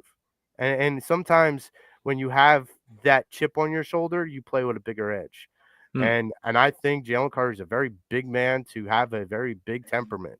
And as long as he keeps his head about him and doesn't spit on anybody, I think he'll be fine. But I also think that this is as I said earlier, a bit of a get right game as far as offensively. Do I think it'll look pretty? Um, do I think we're going to look like we did before? No. I agree with AK in the sense that I'm skeptical, but here's where my optimism really shines through. We have the talent as long as there's some people that just shut their mouth and just do their job. This talent, if the talent shines through and the skill set shines through and we just shut up and do our job, I feel like honestly I think that this team can get right. And I don't think it's going to happen all at once. I don't think it's going to happen in one game, but it's about taking steps forward to see it. And I think that this is the first game where we see that those steps forward. Hmm.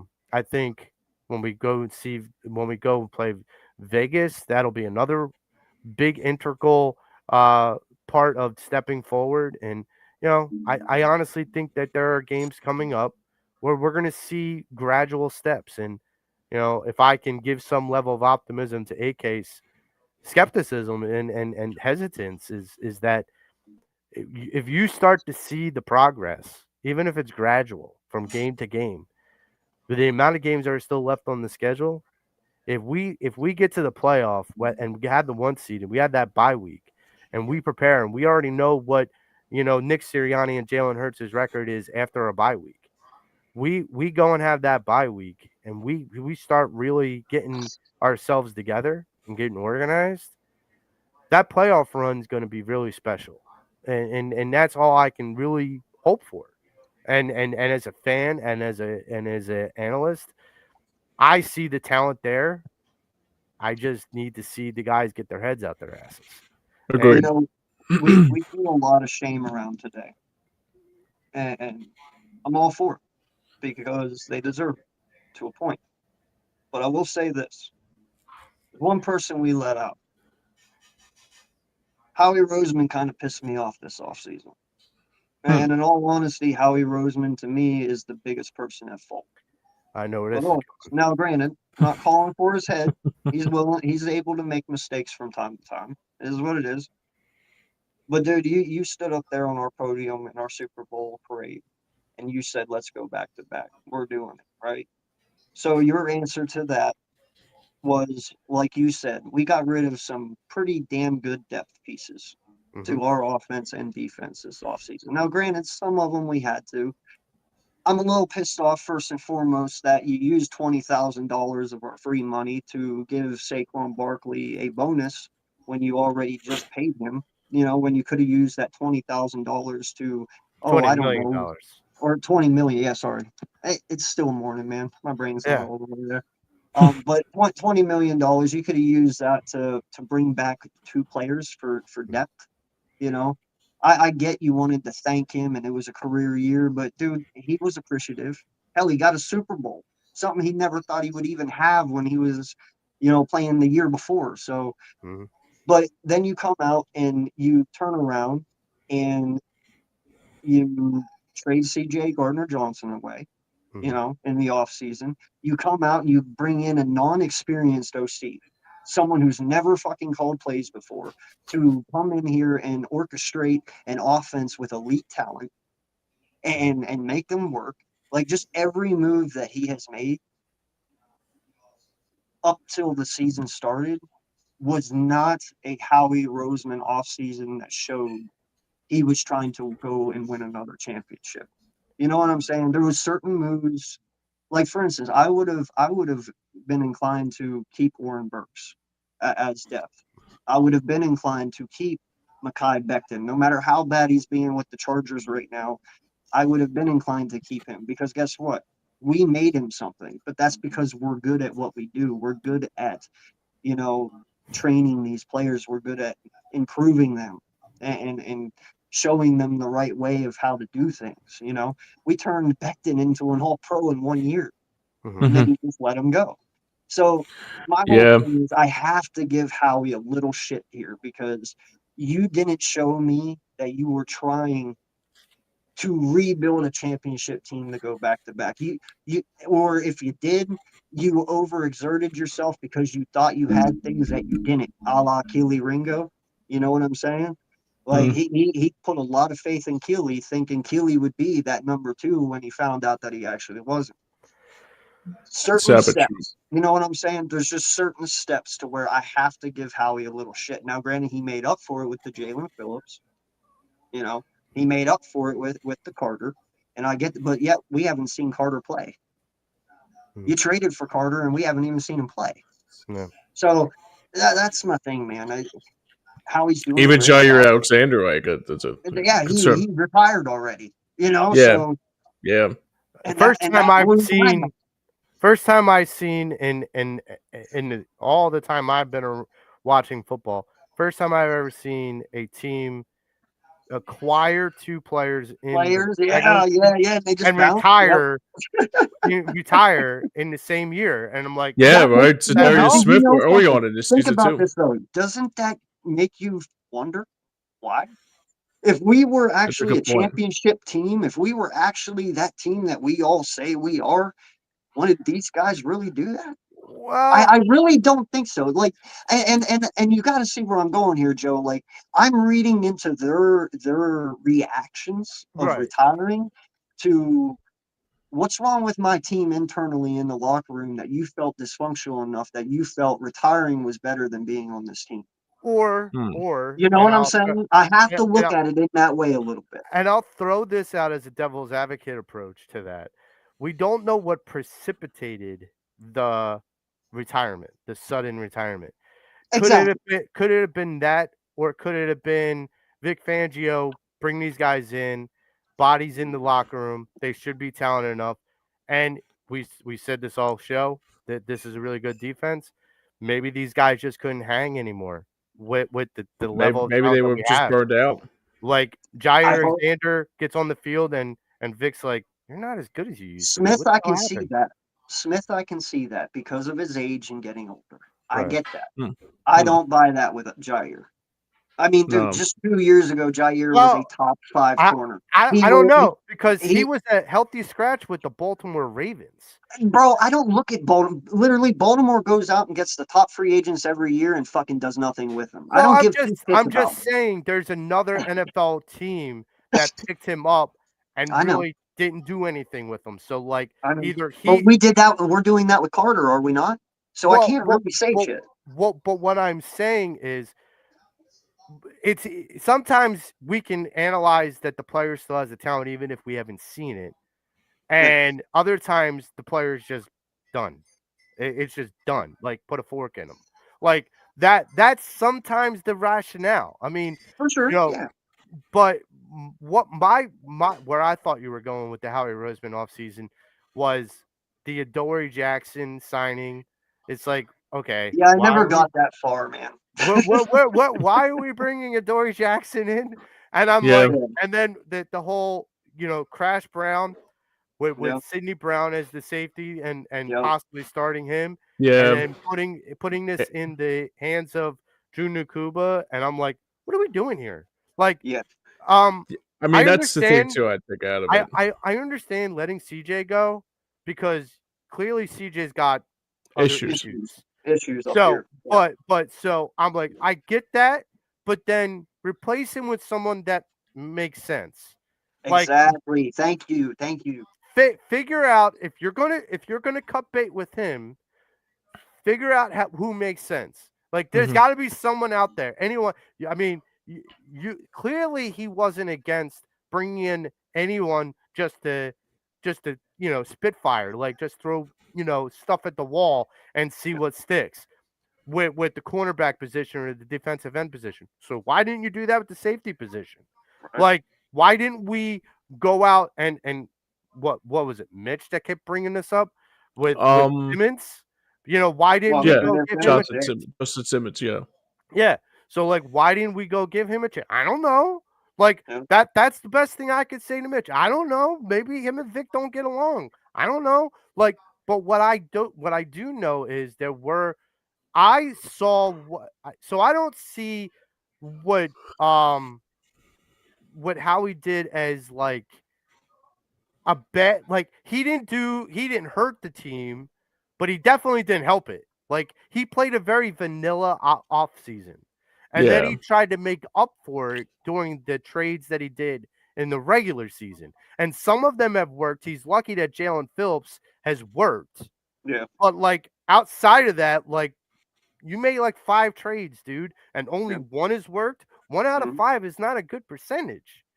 And I that's where have I to got to agree. give him.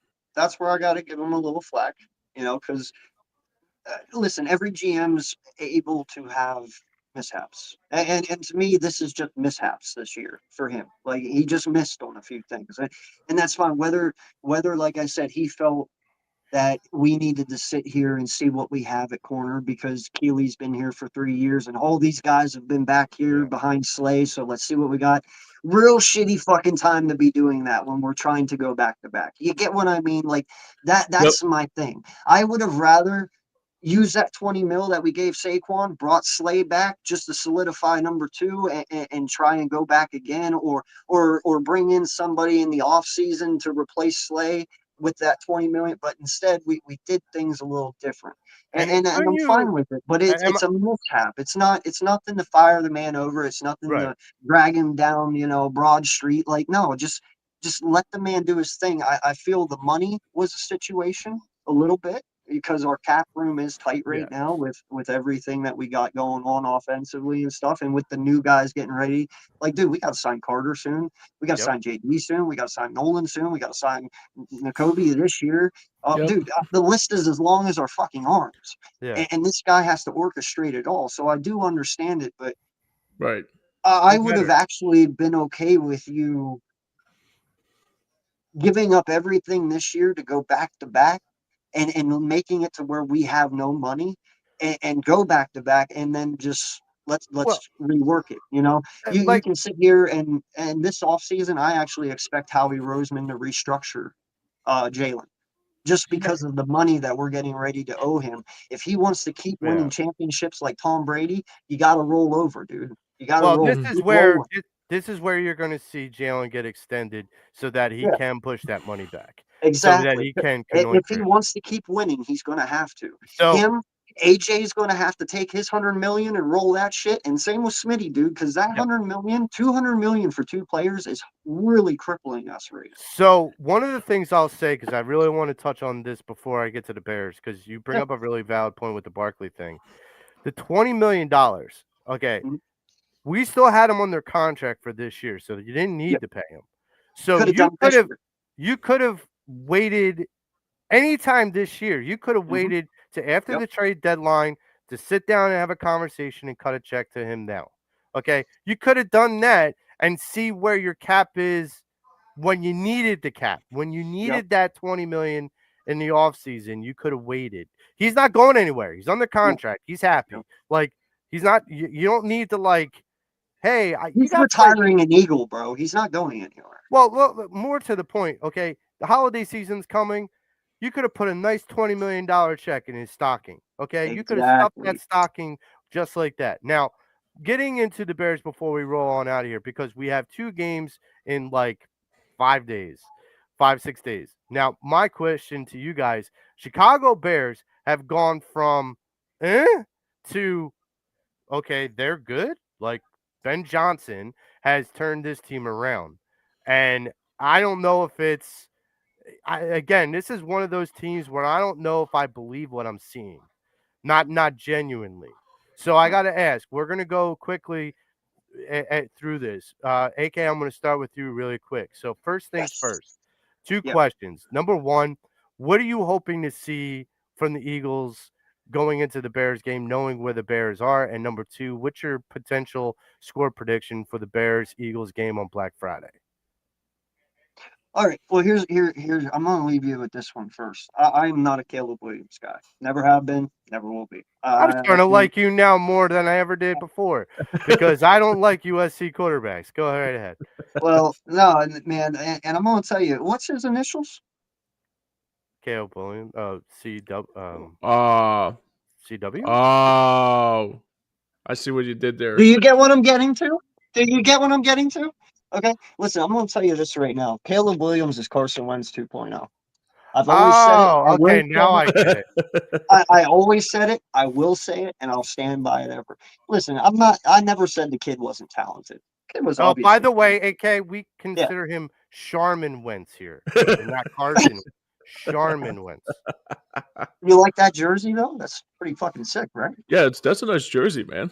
Pretty nice. I mean, you could just switch it for AJ Oh, Brown, but oh, did you see my Carmichael one back there? oh wow, it's like a Or not mixture. my Cunningham. Cunningham, yeah, that's pretty sick, Yeah. man. But anyway, no, I look at Caleb as Carson Wentz, dude.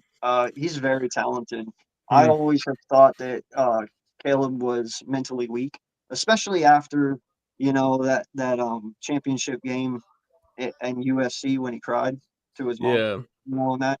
Like, listen, I get being emotional because you want to win. I get that and all that crap. But bro, like that showed me something.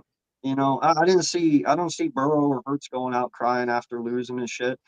I will say this. He's very talented. He can throw the football. He can play football. He's mentally weak, and I've always felt that way about him. And he's put my foot in my mouth so far this year. I'm not gonna lie. He's been doing way better than what I thought he would. But yeah, so did Carson Wentz here too. right. So the verdict's not out on him yet, but our defense is going to demolish him. Demolish him. I'm telling you right now, bro. He is going to be running for his life, and he is going to be scared. Right. They don't have a defense like ours, and their O line is nowhere near good enough to stop our D line. Nowhere near. Dallas has a better O line than they do. So, on that note, dude, I expect like 34-17 for the Bears. Like I don't see them. They're good, but they're not on our level. No, I mean, if the only factor in that game is going to be DeAndre Swift, that's only their offense. That's the only thing And that's I'm going to be. not worried about him. No, I'm not worried about him either. We all know Swift. Yeah, right. Yeah, right. Exactly right, dude. So, James, same question. What are you hoping to see in the Bears game, and what's your score prediction for the Bears game? I'm in the same category as AK. I think it's going to be let's say for example the Eagles have a close game against the Cowboys this week, and then like basically like our predictions were earlier, like if it's like close to the vest a little bit. I think the next game against the Bears, I think it's going to be okay. This is the right game that they're going to get back to where they were as a team. I mean, I'm not crazy about Caleb. I'm not going to lie to you. Like I'm in the same boat as AK on this one. I mean, even when he was drafted, I thought I don't want to say Carson Wentz, but it kind of reminds me a little bit of Johnny Manziel a little bit, like how hype he was and how, like all that hype was with him, like when he was trying to get drafted and like everybody was excited about him. So yeah, I mean, Even Tim and then also, Tebow, John. or Tim Tebow, yeah, same thing, Yeah. so, same Okay. around that, I yeah. like it. I like it. I like it. So yeah, I mean, just like the whole jubilation of him, and like it just like I said, kind of reminds me of Johnny Manziel a little bit, like how he's a little bit full of himself, and look how his career went. You know how I mean, even like Carson Wentz's career, and even like Ryan Leaf's career too. So yeah, I mean, it's gonna be. So yeah, I mean, but I do got the Eagles winning this one, so I'm in the same boat here. I think it's gonna be like 34. It's either 20 or 17. So I'm going to say 34-17 Birds on that one. I think it's going to be a defensive. I think it's going to be a big defensive game for the Eagles to like level one down, KO up a lot in that game. Let me put it to you this way, Joe and James. Sure. Jackson Dart's going to be better than Caleb Williams. I agree with that. I concur. I agree with that. Jackson Dart is fucking nasty, dude. He's And, He is. Cam Scatterboo, oh my fucking god, I love that kid. I as love that kid long coming as out of the college, dude. Giants, as long as the Giants don't get Dart killed. That's all. That's Right, it. That's right, right. that's the Don't truth. get That's the him truth. killed. Because we Yeah. just saw how that can happen in Washington. So Yeah. don't get Dart killed. Good point. Just And don't dude, do that. let's put this out there too. And I don't care if Eagle fans hate me or not for this. Even though we beat them the second time, dude, Dart was getting under pressure, bro. Those dots were lasers. Like he was dropping them into his wide receivers. They just weren't catching them. Yeah. Whether because of good defensive cover, but his balls were on point. Bing. Yeah. You know, so I gotta say, man, he is one hell He's of a, a quarterback. he's an dude. accurate thrower. I'll tell you that Oh much. hell yeah, he's got an So, arm. James, you know where I'm going with this with Caleb Williams. Okay. Pain, right? Prediction, pain. Well, no. Well, here's the thing. So, AK, in case you don't know, I'm a Fighting Irish fan. So I know. we do I know. not I know like where you're going with that. USC. I Okay. respect Notre Dame. I'm a Penn State fan, but dude, I grew up with the movie Rudy, so Yeah. I have some ties with I love them. They're nice. So here's my thing. I do not like USC quarterbacks, and I don't like I them don't for a either. lot of reasons. And I've seen a lot of USC quarterbacks come Matt into this Liner, league. Mark Sanchez, Matt Oh yeah, Barkley. and they all think they're high and mighty. Oh, I'm the best quarterback in the world. I wish I'm I from would have known you back in USC. 2013 when we got Matt Barkley. But Now you listen, know, that's Ohio State's problem too, you know. And I yeah. really was Yeah. hoping CJ would change that narrative, but so far now it seems like he's falling off rather than getting better. But I will say this, oh shit, I just lost it. Cam, what's his name? Cam. Cam Newton. No, the guy that plays for Tennessee, the quarterback. For Tennessee, the guy Cam who Oh, played Ward. at Ohio Cam State. Ward. Cam Yeah. Ward. Cam Ward. What's his name? But I will say this: Sam Cam Ward. Darnold is Yeah. kind of changing that USC narrative at the moment. Mm. You know, like because Sam's not there actually yet. playing.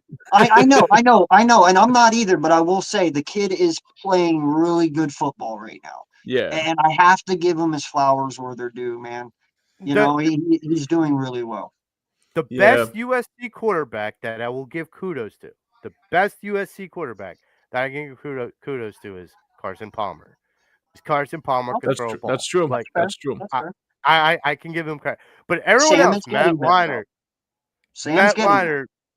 Mark Sanchez, the Sanchez. Ooh, look at me! Look at me! Mr. Butt Fumble? Yeah, butt fumbled. Yeah, you're Butt so Fumble. good.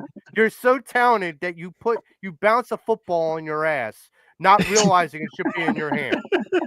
Okay, so understand something. Caleb Williams, you will fall prey just like every other USC quarterback. You will fall prey to feeling your ego rather than the football. So you go keep thinking that you're that hot shot. And just like Matt Leinart, you'll be working at a Burger King in 5 years. I promise you that. Well- This is what I can promise for that game. AK, you might appreciate this. Okay. This is the Saquon game. Hmm. This is release the Barkley. Because this is where that defensive line for the Bears is horrible. Horrible. And they can't stop people running up and down the field. So my feeling is, regardless of what the offensive line looks like, on a short week, it usually with short weeks, you tend to run the ball more because it's an easier game plan to prepare for. It's easy to flip over. My feeling is this is a 150-yard rushing game with 2 touchdowns for Saquon Barkley against the Chicago Bears at Lincoln Financial Field on Black Friday. And I can promise you this. It's going to be a Black Friday for Caleb Williams because it may be the beginning of the end for your career, son, because the Bears might be looking to get another quarterback in this upcoming draft. That being said, I see the Eagles beating the Chicago Bears handedly 31-10. Mm. This is going to be a boat race. This isn't even going to be a competition. And Saquon Barkley is going to run the hell out of the ball, so much so that Caleb Williams is going to have a sum total of 8 possessions total in the game. So good luck with that, USC. Yeah. Well, I'll tell you right now, that's what I said about Caleb Williams too. I said he's going to remind me of Johnny Manziel, and I'm not. I mean, the only reason why I don't say that he's there yet, but he's almost there. Johnny Manziel could have been easily like number 1 or 2 overall picked in that draft. I mean, that's the thing that makes it even worse is that Caleb could have dropped in that draft, but James, you have to remember when Mark Sanchez was drafted, he was drafted 3rd overall by the Jets. That's right. They said that on the telecast for the draft, Mel Kiper, I have my opinions of Mel and his opinions, but who was he obsessed about this year too? He was a player that was so obsessed about Sanders. Shedeur Sanders. Shedeur, that's right. Yeah, yeah. So here's the thing: is Mark Sanchez. Mel Kiper said the minute he was drafted, he's the next Joe Namath. No, not really. Sorry. Joe Namath. But good Lord. So I am going to maybe Chad Pennington or maybe Vinny Testaverde. I will tell you right now, if they did a redraft of last year's draft, I hate to tell you, but Williams is probably going 5 because it would be JD first just because of what he did last year alone. Yeah. And then it would probably be Bo Nix second. Bo Nix is a really good quarterback. I watched him a lot during it. Obviously I'm a Georgia Bulldogs fan. I watched him going back to the Auburn days, and he was pretty damn good. Yeah, is Carson Beck going to be like Bo Nix? Will he finally get the hell out of the NCAA?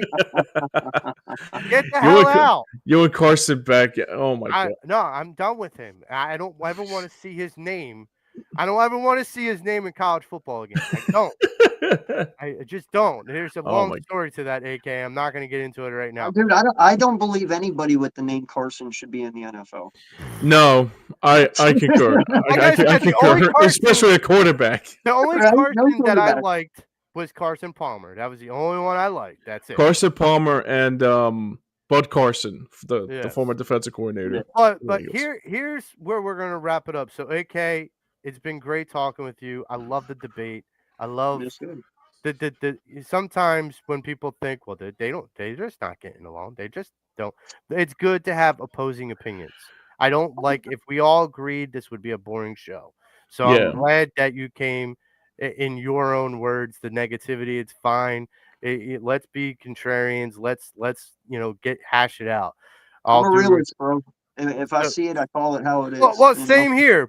As do we. But realism can be viewed by different angles, from different people. So therein lies the trope. So, AK, before we wrap up out of here, where can people find you moving forward? Yeah, man, you can find me obviously here on YouTube. I'm the founder of Hardcore Sports, and you can find me on here. You can find me on my channel on Eagles Uncensored. So yeah, man, I stream, but not as much right now. Just starting back up, but I usually go live on Fridays right now. But yeah, just I'm around, dude. I'm in everyone's chats. I'm even in chat rooms y'all don't know about. So. I'm everywhere all day. We appreciate you coming on, brother. I'm going to leave that one there because that was very mic drop. So anyhow, where can people find you on Twitter? How can people get in touch with you if they want? Eagles Uncensored. Okay. Yeah. Or just message the Hardcore Network Twitter, and I'll get it there. So before we get out of here, I want to thank AK for coming on. I want to also let everyone know, if you haven't already, please like, subscribe, follow Hardcore Sports Network and Stream Punk Entertainment PA on all social media platforms. Facebook, Twitter, Twitch, and thanks, Mike. Thanks for chiming in, buddy. I guess I'll say this, James, if I can, without us getting into too much. Hey, Facebook, let me out of prison. Anyhow, but James, great job as always. Likewise. We're going to be talking puck on Monday and reviewing the Devils game and some of the upcoming games for the Orange and the Black. That hopefully Yeah, they big gauntlet coming up a little bit for the Flyers coming up this week. We got the Devils tonight, then the Lightning on Monday, and then the Panthers again. Hard to Yep. believe the Panthers series will be over after Wednesday before Yeah. Thanksgiving. So that was a Well, quick the quick St. Louis series is done. We're done with yeah, the them. Blues series is done, Yeah. and the Panther series will be done, and then the Yeah. Predator series will be done. Before we As get out well. of here, I gotta ask you guys something as sports fans, because I really Sure. feel us as a country, we're going a little too far here, and it's not. I'm not being sexist here. I'm not doing it, but it's just because of how one where we're going as a nation and a country, Mm. and also as other things, dude. I don't know about starting up female baseball right now. Hmm. You mean You saw that, hardball? right? Like Huh? the Mean Yeah, softball? Oh, yeah. okay. yeah. We're already having a hard time with baseball and getting people to like to watch baseball. Baseball's fallen off since the 90s. I It has, I will you tell know. you, this is my personal opinion, So AK. look, So I lost my sight about 4 years ago, but but before I lost my sight, my wife is opposite of me, so we mhm, need TV on as like background noise when we go to bed. yeah, So she can't watch anything other than sports because that puts her to sleep.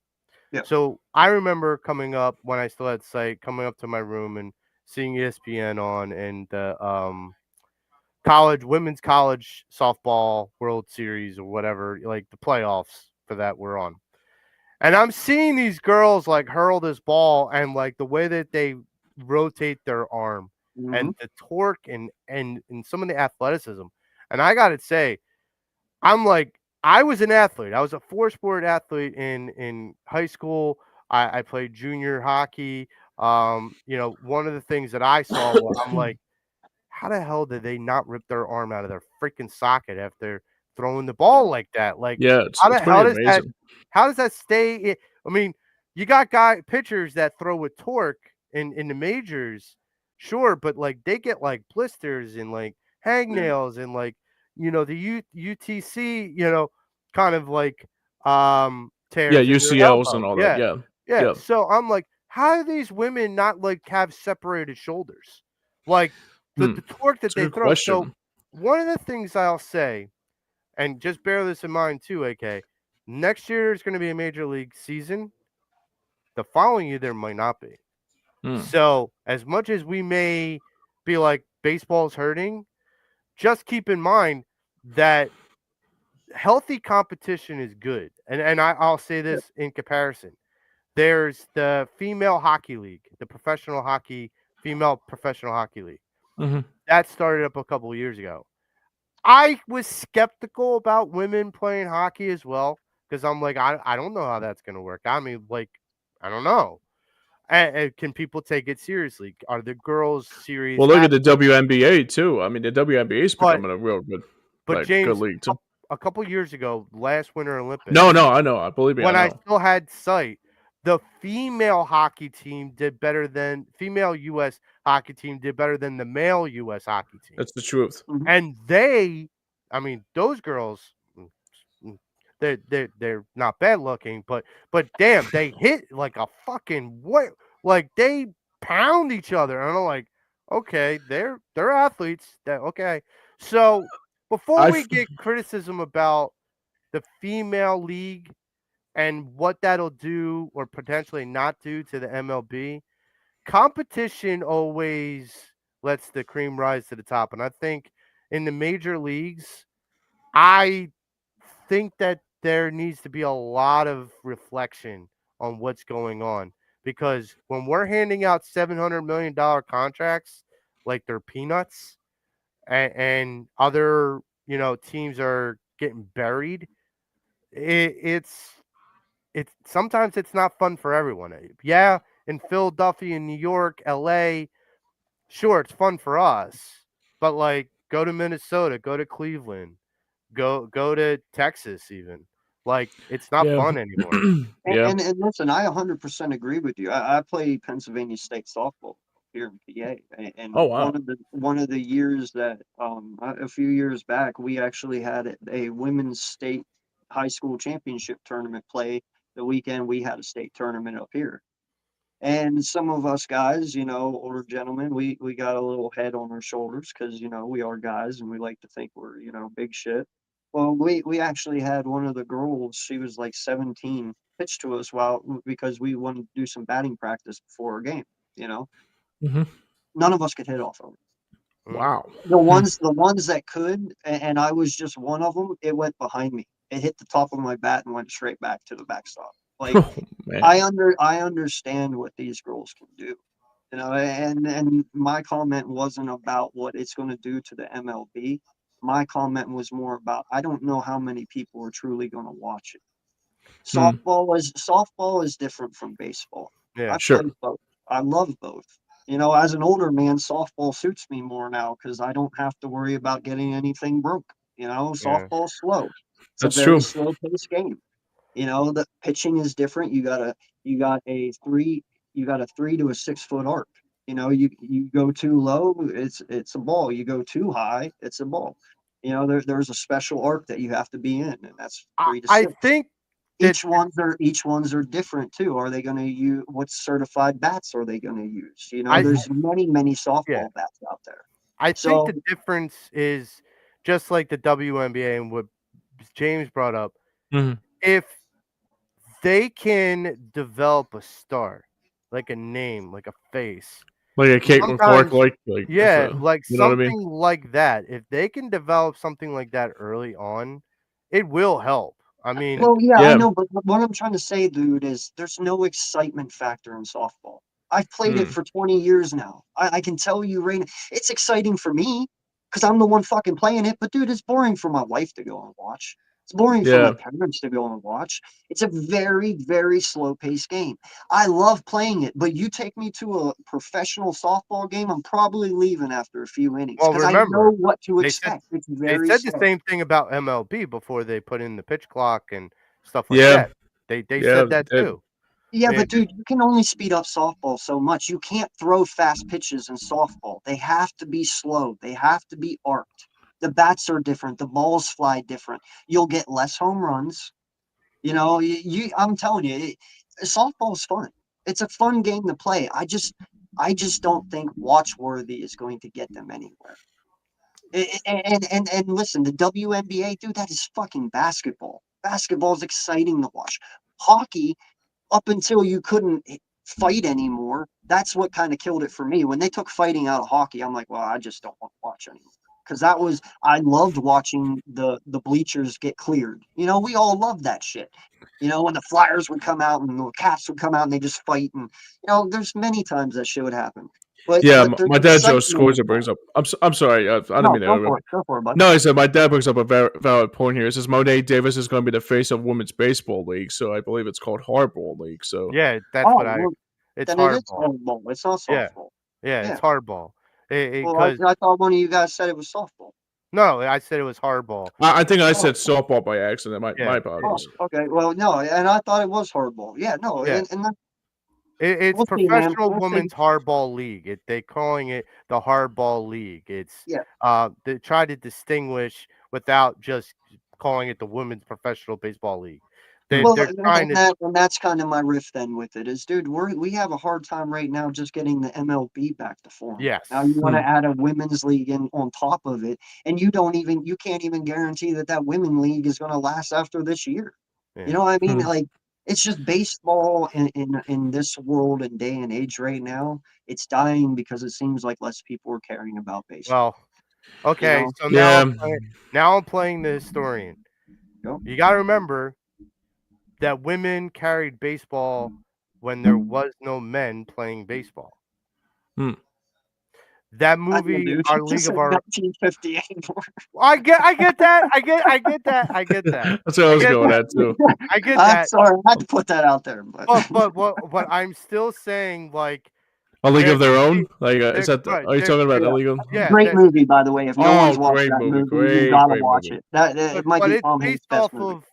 based off of real events, real teams, real Yeah. athletes. Well, one of the things I'm getting at is sometimes yeah, it could flounder, it can flame out before it starts, but the other thing could be true too. And again, I go back to if they get started and really get their feet underneath them, and MLB locks out, and I honestly think the MLB could lock out for more than one season. I I agree. I honestly do. And so that If they could give the lock out again, window. bro, I think they kill themselves. What's that? Because after the lockout that they had back in, what was it, the 70s or 80s? Was it 80s. 80s. 80s? Yeah. Dude, you can't do a lockout. You can't make a lockout twice in like 2 decades, man. That's going to kill baseball. It It is. is going to show greed over Agreed. responsibility and shit. It is, But which in your case will make the women's league flourish because right, everyone will be like, well, then the women, at least they're not bitching and whining, but we'll just go watch them. But it's right, going to kill men's baseball right. if Yeah. they do No, that. I agree with that. And I also agree with the fact that the reason why I feel like the lockout might last longer is the big sticking point is the salary cap. And the players union will never agree to it, but the owners, the vast majority of the owners in the smaller market towns won't back off of it because it's the only thing that's going to keep them competitive. Mhm. I Otherwise, just I just know the money problems that every state is going to be in over this next year, dude. They can't afford to tank. You Yeah. know, and I'm talking as a country, as our country, this sport can't afford to tank because that's a lot of money going into this league to start it up. There's going to be a lot of women probably who are going to be playing this game. A lot of time, a lot of money, a lot of dedication. And right now, we don't have a lot of money and we don't got a lot of time. So it either has to work or it's going to go instantly. You know what I mean? Like this isn't something that can last 20 years by being mediocre. It's either going to hit instantly or it's going to flop. You know? well, some would Yeah. argue the WNBA has been mediocre for more than 20 years, but That's what I'm saying. Like, yeah, like my dad, what Joe Scorsia says, like AK makes a good point here about viability or verability or something like that. It took 20 years for the NBA to finally reach the yeah. pinnacle. Yeah, Yeah. and they're not even really at the pinnacle. They just Yeah. think they are. I mean, Caitlin Clark, they expected Caitlin Clark to be their Michael Jordan, and she hasn't even really turned dividends like they thought she would, or Right. that they Well, I think it's expected. more Dawn Staley that's becoming Well, the becoming that's more. part of it is they have to bring in these other bigger names. They realize Caitlin. They thought Caitlin Clark could do it on her own, Yeah. but one of the things that people forget when you had Michael Jordan, you also had Dominique Wilkins. You also had these other stars too. Just because Michael was the cream above the top doesn't mean that the other guys didn't matter either. When Wait, you are we have talking my Bulls right now? what's that? Are we talking about my Bulls at the moment? Your Oh okay. yeah, no, I'm not. Listen, I'm everything Philly but basketball, dog. I am a Bulls fan through and through. I've always been, dude. Michael Jordan is my childhood. I went to Michael Jordan camp when I was a kid. Wow. You know, like I got to meet Michael Jordan. I have his jersey signed. It's in my room actually. I used to have it posted behind me. I Don't got get me that shit wrong. from. Jordan's the GOAT. The Bulls are coming back into form, Oh, I Giddy guess. got me giddy, bro. But I will tell you this. Um, I'm not writing the book the Bulls into the championship game yet. Fuck no, I'm not either. I'm not stupid. Dude, I haven't been successful since Michael left. I'm Yeah. just happy they're actually making noise at the moment. That's all Yes. I'm Yeah, they were happy good with about. Derrick Rose for a little bit too. They had Dude, a, I love Derrick Rose. I thought he was the second coming of MJ till he tore his knee up.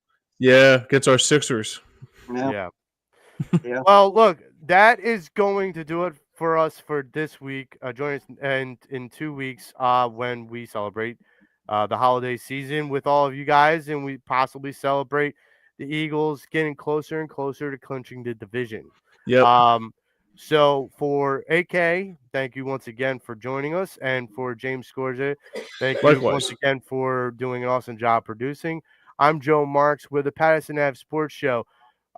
Stay tuned to all your social media networks with Hardcore Sports Network and Stream Punk Entertainment. Pattison Ave Sports Show has some very interesting and exciting announcements coming up in the coming months. So just stay tuned. It will benefit everyone greatly. So I hope you all enjoyed this show. And until next time, this is the Pattison Ave Sports Show. We are out. So long for now. We'll see you on the other side.